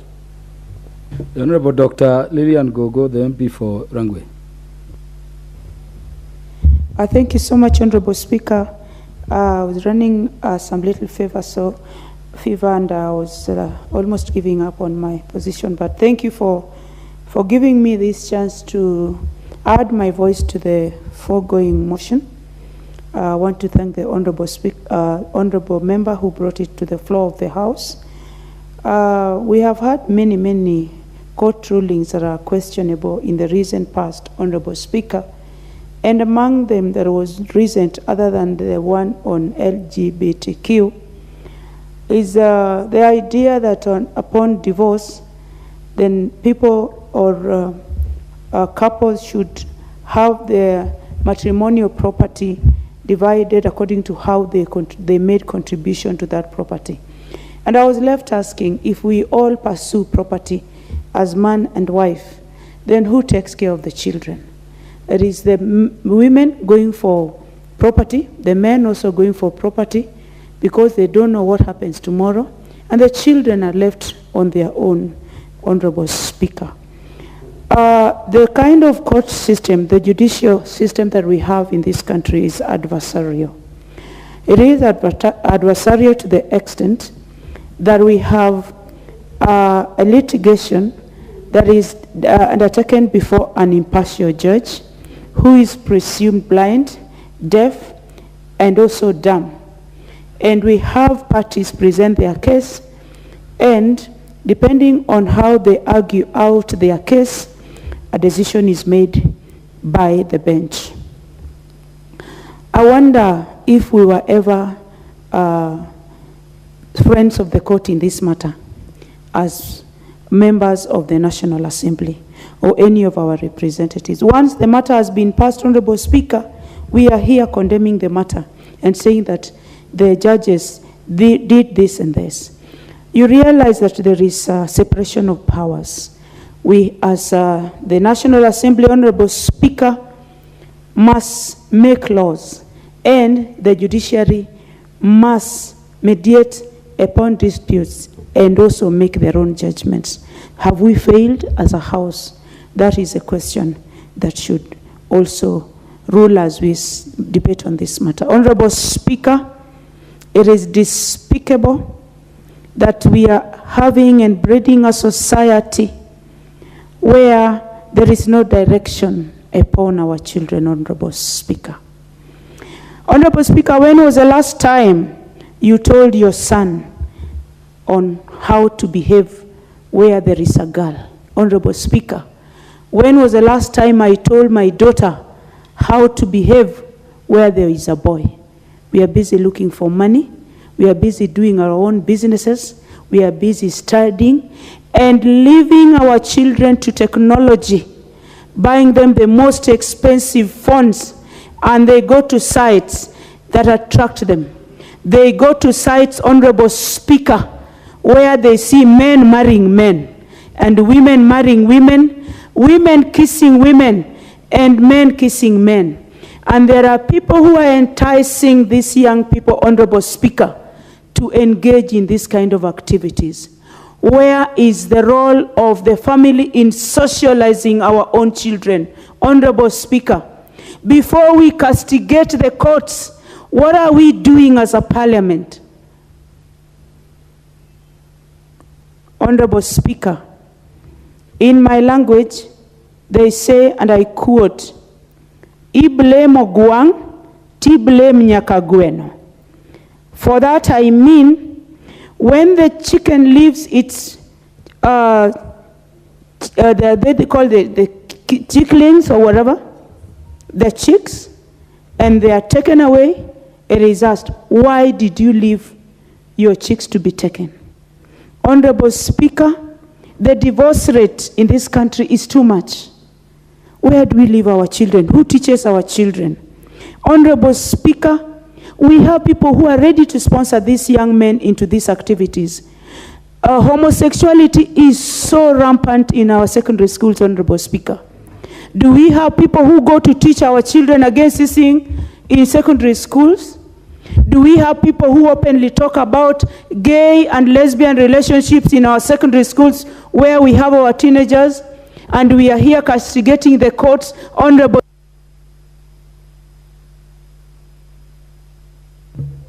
30 seconds only. 30 seconds. This is what I say. We have failed as a society, Honorable Speaker. And on this matter, we need to come out and educate our children. We need to come out and be there for our children. We need to come out and just tell these people who are encouraging our children into bad manners to get out of Kenya and go back to their countries. I thank you. Thank you, Honorable Lilian Gogo. The Honorable Kaindi Katana, the MP for Kaloleni. Thank you, Mr. Speaker, for giving me this opportunity. I want to join my colleagues in condemning the ruling of the Supreme Court. Mr. Speaker, we as Africans, we have our African and cultural values, which the Western and the Americans must respect. This country is guided by the rule of law and the Constitution. The Supreme Court contradicted itself by saying that homosexual is not allowed in our country as per the Constitution. Then how come that the same judges are now saying the gays, the homosexual, lesbian, they have a right? What a contradiction. The Supreme Court judges must apologize to Kenyans. Mr. Speaker, I'm afraid this House is slowly losing its authority to the judiciary through the back door. So this House must stamp its authority. I'm a Catholic by faith. I know the teachings that homosexual is not allowed. Both the Bible and the Quran pronounce itself that marriage is for a man and a woman. Mr. Speaker, what feelings would I have for another man? This is the cleverest way by the West and the Americans to reduce the population in Africa, and Kenya is a target. Mr. Speaker, there is a conference going on in Belgium and we have Kenyan delegation. I had the privilege in January, I was in Arizona, through the invitation of the Family Watch International. One of the clauses in the so-called trade is that we should embrace comprehensive sexual education for us to get aid. This is the second colonization by the West. If we have to embrace homosexual for us to get aid, then we don't need it in Kenya. And I'm calling upon our president, who is a Christian and a family man, to address the nation on the issues of LGBTQs. And I'm calling upon all Kenyans, from the political divide or religious divide. We have to come together and condemn these activities. You saw what happened in Kisii. Young children are being asked on how to do homosexual. And these people, they're here. They have penetrated everywhere, all the institutions of this country. And there's a lot of money which is flowing. They have the agents in this country.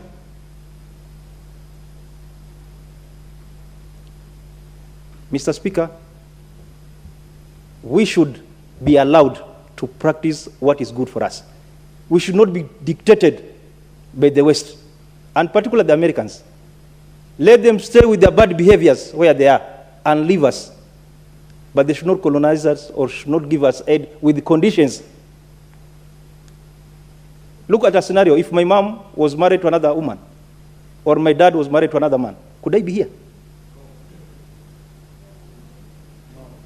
So, what are they telling us? Even the animals, they're not attracted to a female or a female. So why are they trying our living God? Because God created a man and a woman.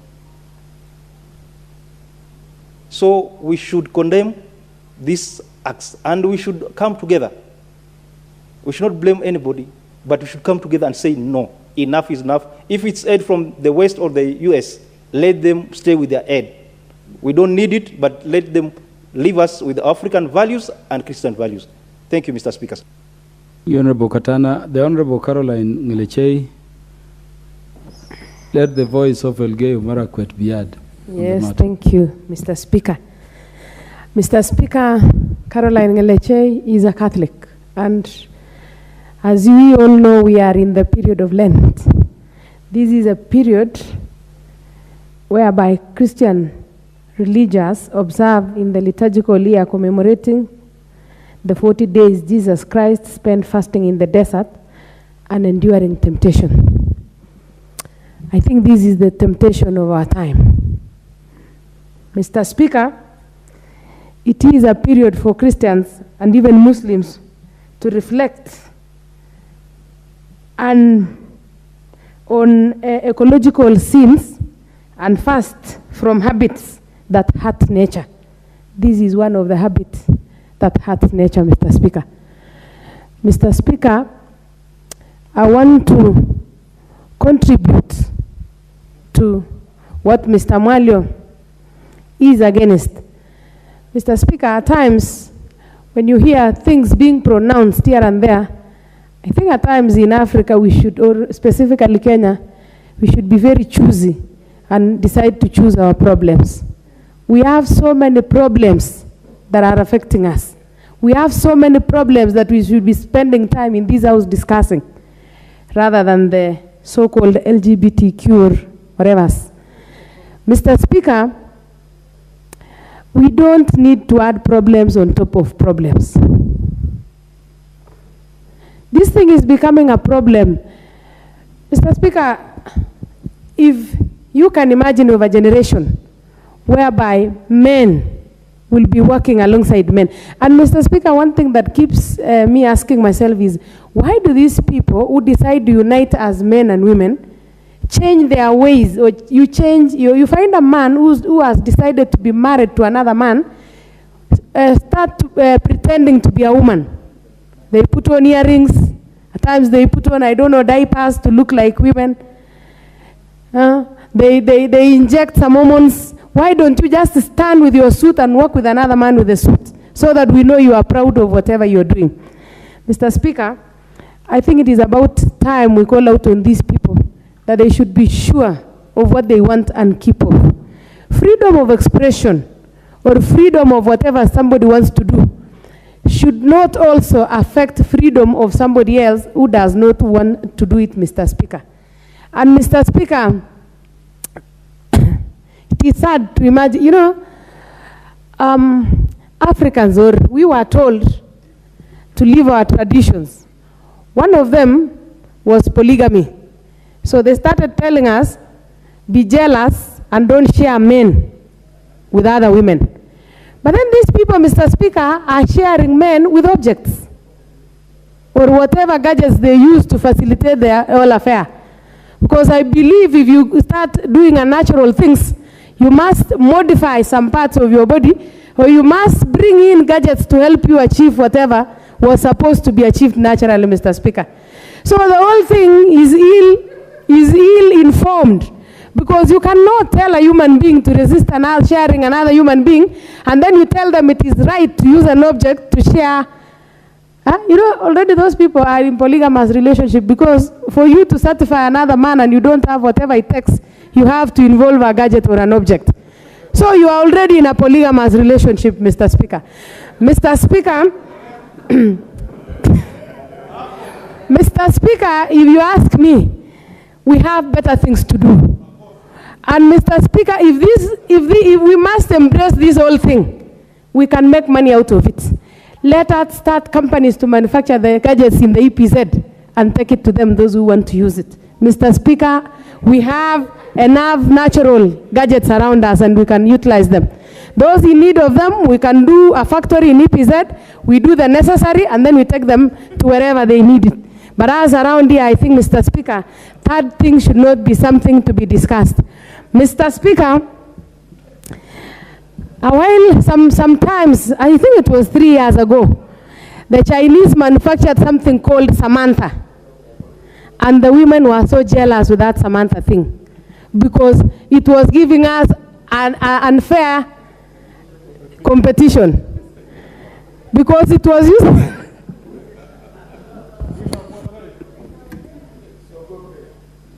Sorry, Mr.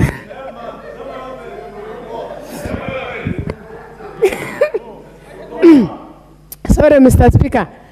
You know, we are human beings. We are not meant to compete with objects. Samantha was using electricity. I am using blood and flesh. So, Mr. Speaker, I want to categorically support, and because the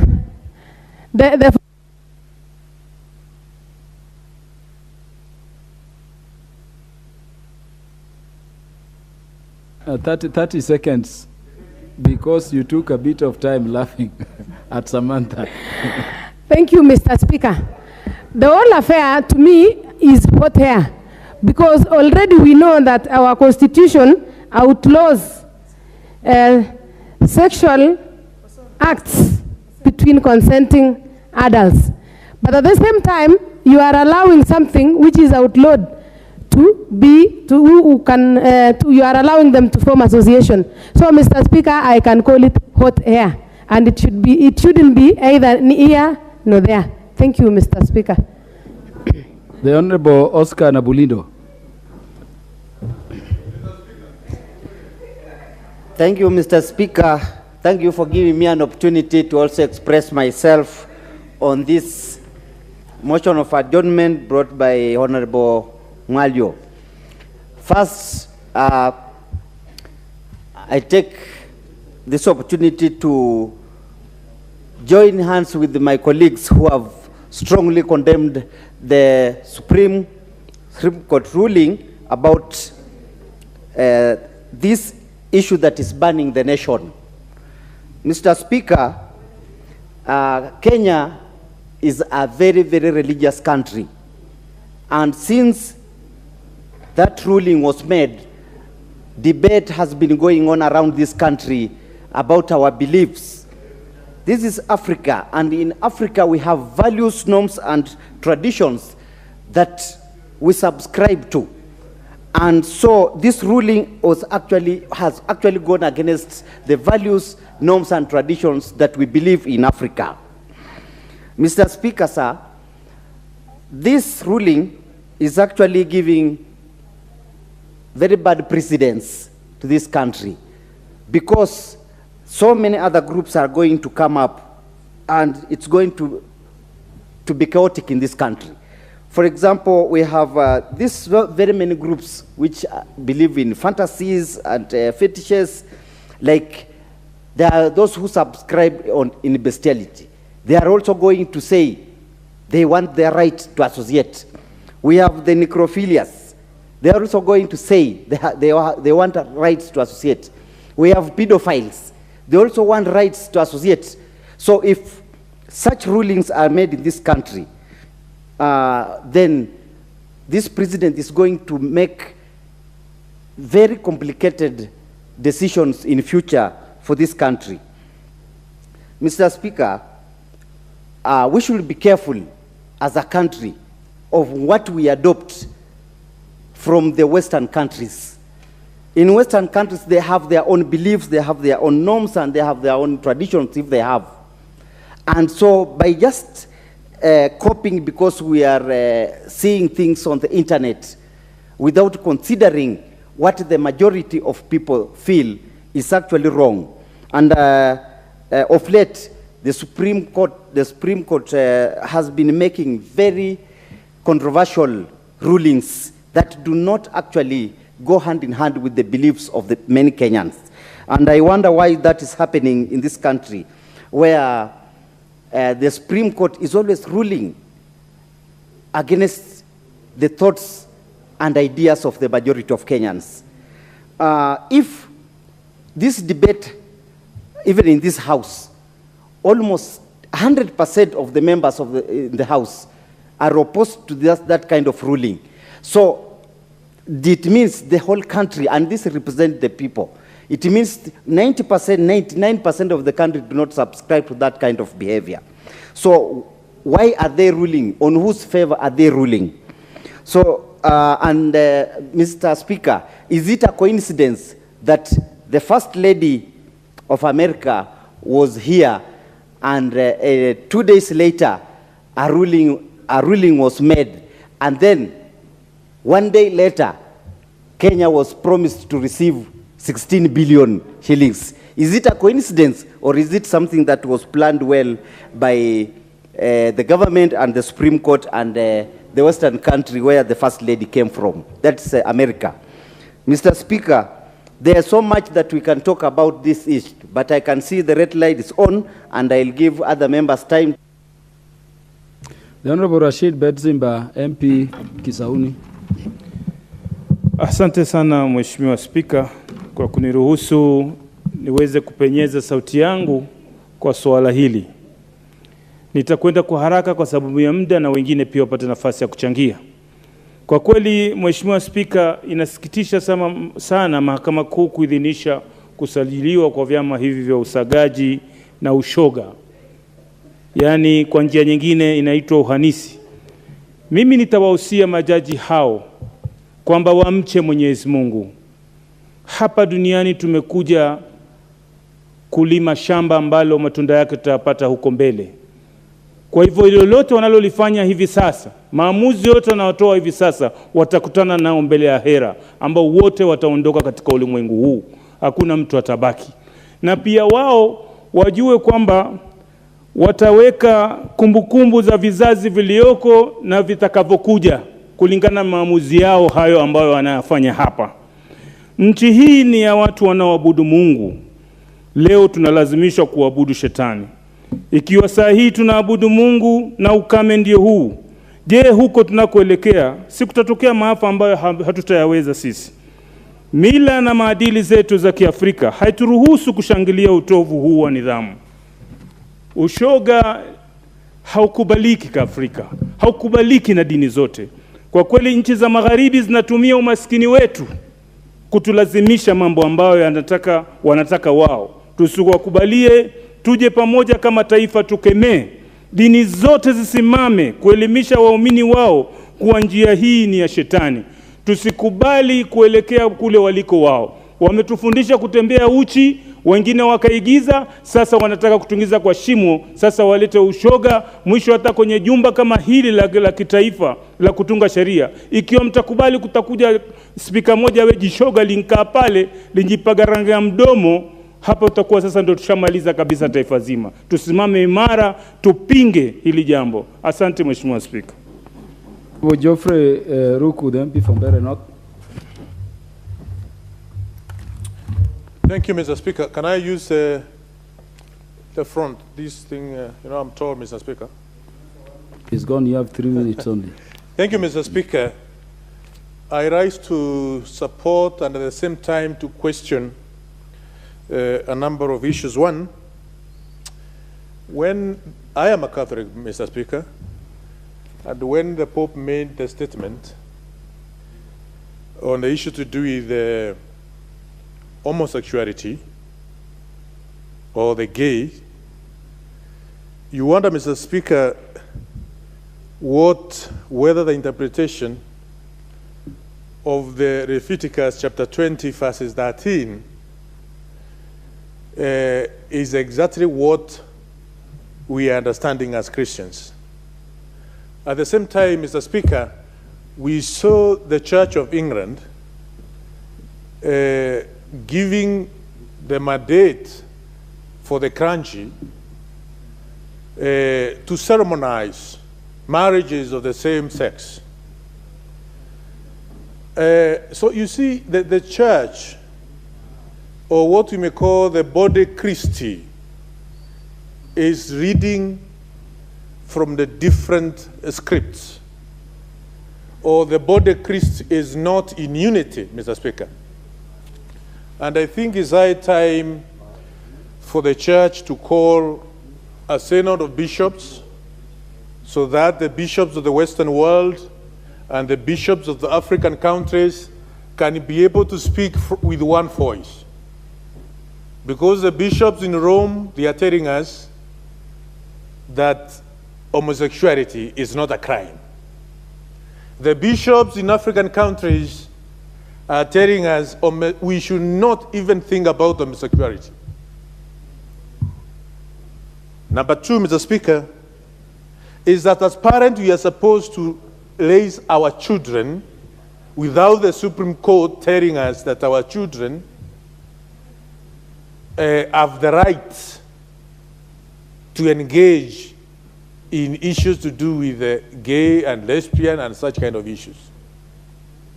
So I rise to support the motion that this thing should be condemned with the strongest terms possible in our nation. But the church should be in a position to speak in one voice because it's a universal church. We don't have an African church, American church, and the Church of Europe. Church is one. They should be in a position to speak in one voice. Honorable Andrew Koome, Adipo MP for Karachuonyo, for 3 minutes or less. Thank you, Mr. Speaker. In fact, it's strange that I'm talking or I'm given opportunity to talk about what I hate, because our culture certainly does not allow us even to discuss, leave alone consider. It is a taboo to think of a man marrying a man. It is against our culture. Mr. Speaker, I'm just wondering about a situation where your neighbor, a man like you, comes up with another man and introduces that man to you as his wife. Surely you will think this man has gone mad. He's not working in brain. If you look at our culture and compare it with the Europeans one, or rather, or the American one, surely, Mr. Speaker, I tell you, our culture is rich and they admire it. A number of times when they visit Kenya, You hear, they tell you clearly that they admire our culture. But they want to erode it from another side, coming up with marriage issue. So in terms of our culture, I say a very firm no, and this case has come to us not to consider, but in my opinion, it has come to us to condemn. And we should be one thing in condemning this, let me call it suggestion, because it will not even be a motion. I don't know how we discuss it, if it is. Now, moving away from culture, let me talk about our religious inclination. We have two major religions in Kenya, the Christianity and the Muslim. I've heard my colleague who is a Muslim speaking, and I'm sure if you ask him to speak more, he will tell you that sex by people of the same gender is a taboo. A similar thing applies to Christianity as well. The Bible condemns it. Culture condemns this thing we are talking about. So where is our entry point? I think what we have is just one unifying voice. Let us condemn this, and I therefore don't have any favorable word, even one word, positive, I don't have for this suggestion. I call it so. Thank you, Mr. Speaker. I see the time is against me. Thank you. Thank you. Thank you, Honorable Moses Kirima. Thank you, Mr. Speaker, for giving me this opportunity to contribute to this important motion as it relates to the existing discussion before the House. Mr. Speaker, sir, mine is to say that this motion is timely because it deals with the real core of the family values. Mr. Speaker, the Supreme Court went beyond what it's supposed to do because it undermines itself. It has shown that it lacks integrity because it shouldn't be a custodian of our culture. It shouldn't be a custodian of our, what we call tenets of the society, or what unites Kenya. If you look at it clearly, it goes even against the Constitution.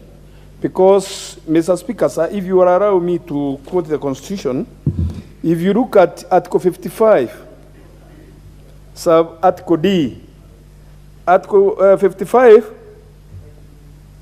yes, Article 55D says that, Mr. Speaker, that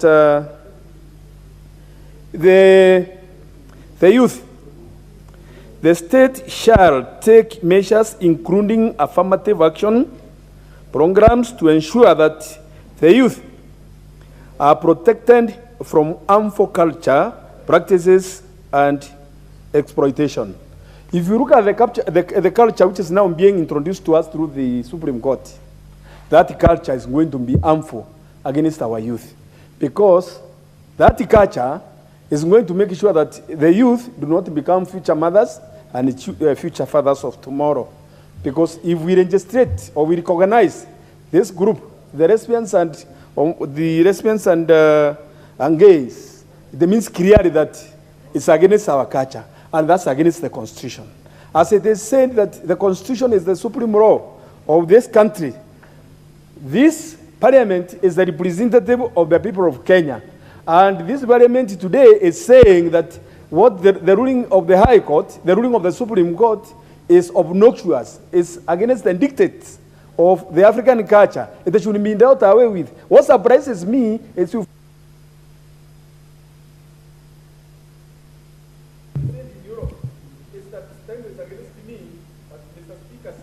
Thank you, Honorable Kirima. The Honorable Kuria Kimani, the MP for Molo. Nashukuru sana mstahiki Spika kwa kunipa muda huu wa kuweka mawazo yangu katika huu mjadala. Mstahiki Spika, huu uamuzi ambao umefanywa na Mahakama Kuu ama inaitwa kwa kimombo Supreme Court. Nilikuwa najiuliza, wale ambao waliandika katiba yetu walitupa mikono mitatu ya serikali. Wakatupa ile tunaita executive, wakatupa bunge na wakatupa makoti ama judiciary. Bunge, wakati tunaenda kupitisha kipengele chochote cha sheria, baada ya sisi kupitisha hapa, lazima hicho kipengele kiende kwa Mheshimiwa Rais ili aweze kutia sahihi, ndio hicho kipengele kipate kuwa sheria. Na kama Mheshimiwa Rais anadhani ya kwamba kwa vyovyote vile kwamba hiyo sheria haifai, anaweza kurudisha kwa bunge ili bunge iweze kufikiria tena kuhusu hilo swala. Na hata baada ya Mheshimiwa Rais kusema kwamba hiyo sheria iko sawa na ametia sahihi na imekuwa sheria, basi kuna Mkenya yote anaweza enda kotini na kufanya huo uamuzi wa hiyo sheria iweze kuwekwa kando. Tunapoangalia vile executive inafanya kazi yake, mstahiki Speaker, lazima wakuje hapa bunge waombe bajeti, na hata baada ya hiyo, hata wakijaribu kutumia kama kile kipengele cha sheria cha 223, basi sisi tunao jukumu ya hata kukataa yale maamuzi ambao executive imefanya. Lakini ifikapo kwa makoti zetu, wakati jambo limepita katika ile koti ya chini, imefika kwa High Court, nimefika sasa kwa Supreme Court, na Supreme Court inaweza kufanya decision ama kufanya uamuzi kama huu ambao kabisa hauendani na maadili ya kijamii. Sisi kama Wakenya tunafaa kufanya nini? Na nafikiri ni jambo ambalo hii bunge tunafaa kujadili. Nilikuwa naangalia kwa sababu sio hii peke yake. Mheshimiwa Gogo aliongea kuhusu ile sheria nyingine ambao walipitisha, mambo ya ugawaji wa mali katika ndoa. Na kama imefanywa na Supreme Court, basi mtu kama anadhani kwamba hiyo ni juu ya ama sio vizuri kulingana na katiba yetu, mtu anafaa kwenda kutafuta suluhu wapi? Na nafikiri nikiangalia haya masuala yote ni jambo ambalo tunafijidi tufikiria kama nyumba, kwa sababu tunaweza kuwa na majaji wa Supreme Court ambao watatupa sheria ama kufanya uamuzi ambao kabisa utaharibu uchumi wetu na utaharibu nchi yetu ya Kenya. Na nashukuru Mheshimiwa Speaker. Asante sana. Mheshimiwa Gonzi Rai, mjumbe wa Kinago.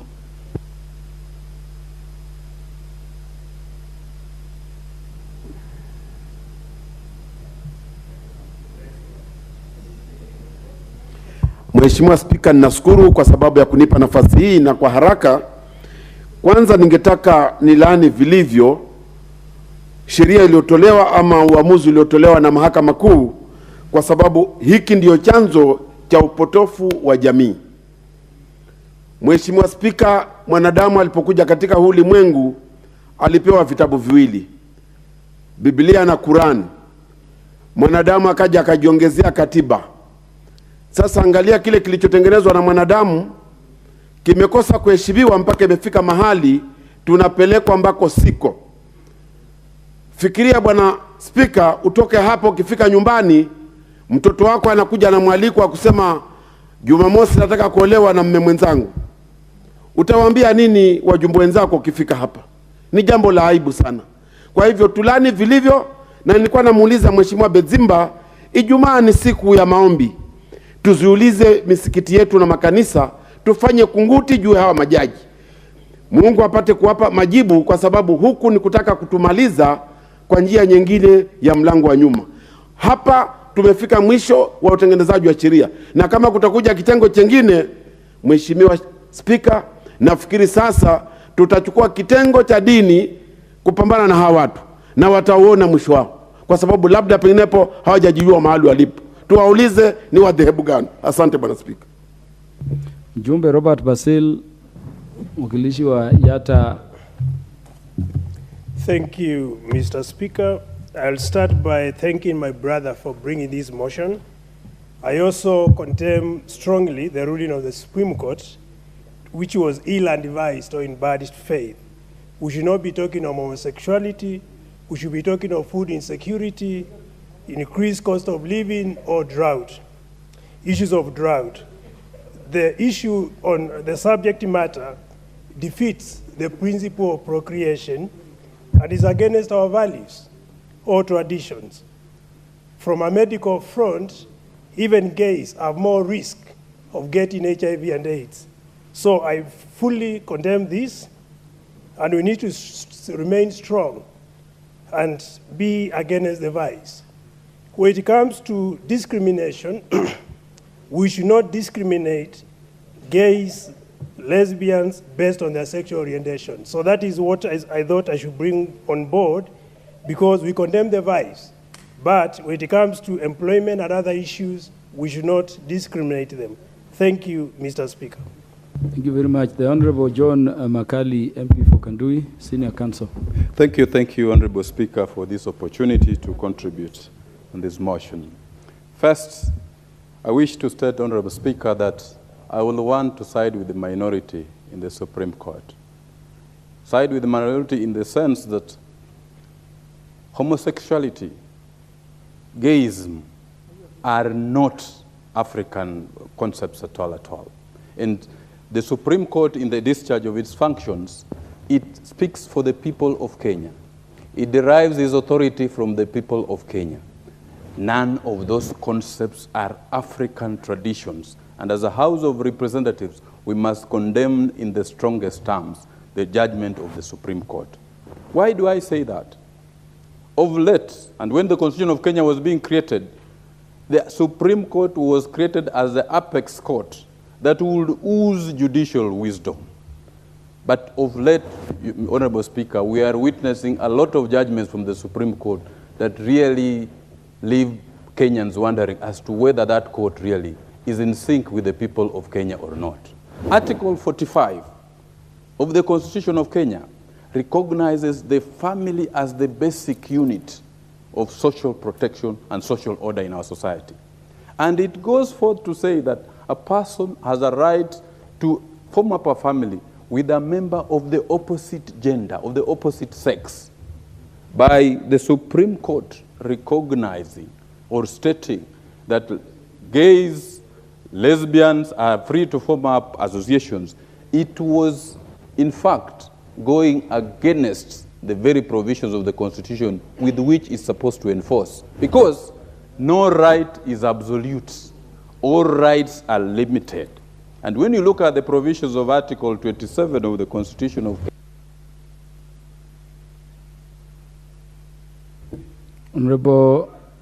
Honorable Beatrice Kemei, mjumbe wa Kericho.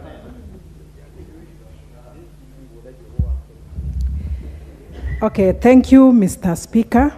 I rise to speak to the motion that we have about the impact of LGBTQ on youth and vulnerable members of the society. Mr. Speaker, it is indeed very sad to learn of the ruling of the Supreme Court.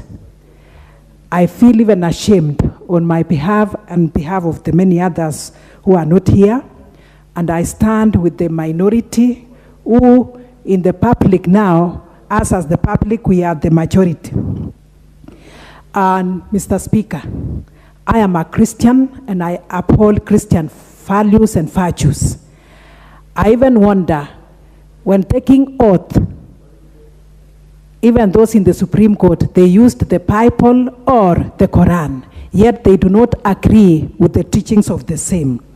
So I must say that whatever they are believing in has negative impact on our children and the future generation. At the moment, we are dealing and speaking against the incest, fighting it, and that is and many other issues that are concerned with sex. Yet here, they are upholding it. When we see our children reaching the age of 30 or above, a boy at that age is not getting married, we get worried. We see a girl not getting married, we get worried. Are they homosexuals? What are they? And this one, we are against it, and personally, I am saying, let us uphold our African culture, and let Honorable Patrick Osero, MP for Borabu. Thank you, Mr. Speaker. I rise to support the motion. Mr. Speaker, right from the onset, even in the Bible, it says in the Garden of Eden, there was Adam and Eve. It was not Adam and Steve. So, Mr. Speaker, sir, I believe that 40 years ago we will not be here discussing this issue. It will not find itself to the floor of the House. But given the metamorphosis of the social world, we need to send a very strong, clear message that we have bigger issues to discuss than discussing these things of sexual immorality. Mr. Speaker, even an ant, a male ant knows a female ant. A bull knows a female, the cow. Are you telling me that a normal human being does not understand the difference between a woman and a man? Mr. Speaker, this is preposterous and we should stop it. Thank you, Mr. Speaker. The Honorable Joseph Makilap, MP for Baringo North. Thank you, Mr. Speaker. First of all, I want to declare that I'm a Christian, and this granting of the Supreme Court of Association of Lesbians, gay, bisexual, transgender, and queer is both against the Bible and against the Constitution of Kenya. And it is a time that we should know that the majority decision in Supreme Court actually did the wrong thing, and as a Christian, I condemn them to everlasting fire. So, Speaker, look at me and you. Can we be able to attract? God created people in opposite, even magnets. Magnets attract the opposite, and the negative attract one another.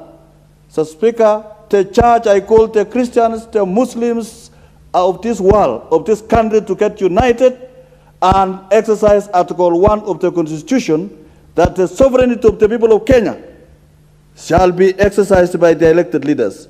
And we must condemn this and consign them, and I pray in this house that may God of heavens save Kenya and the people of Kenya from this draconian ruling by the Supreme Court. Order, honorable members. Honorable members, the time being 7 p.m., this House stands adjourned until Thursday, 2nd March, 2023 at 2:30 p.m.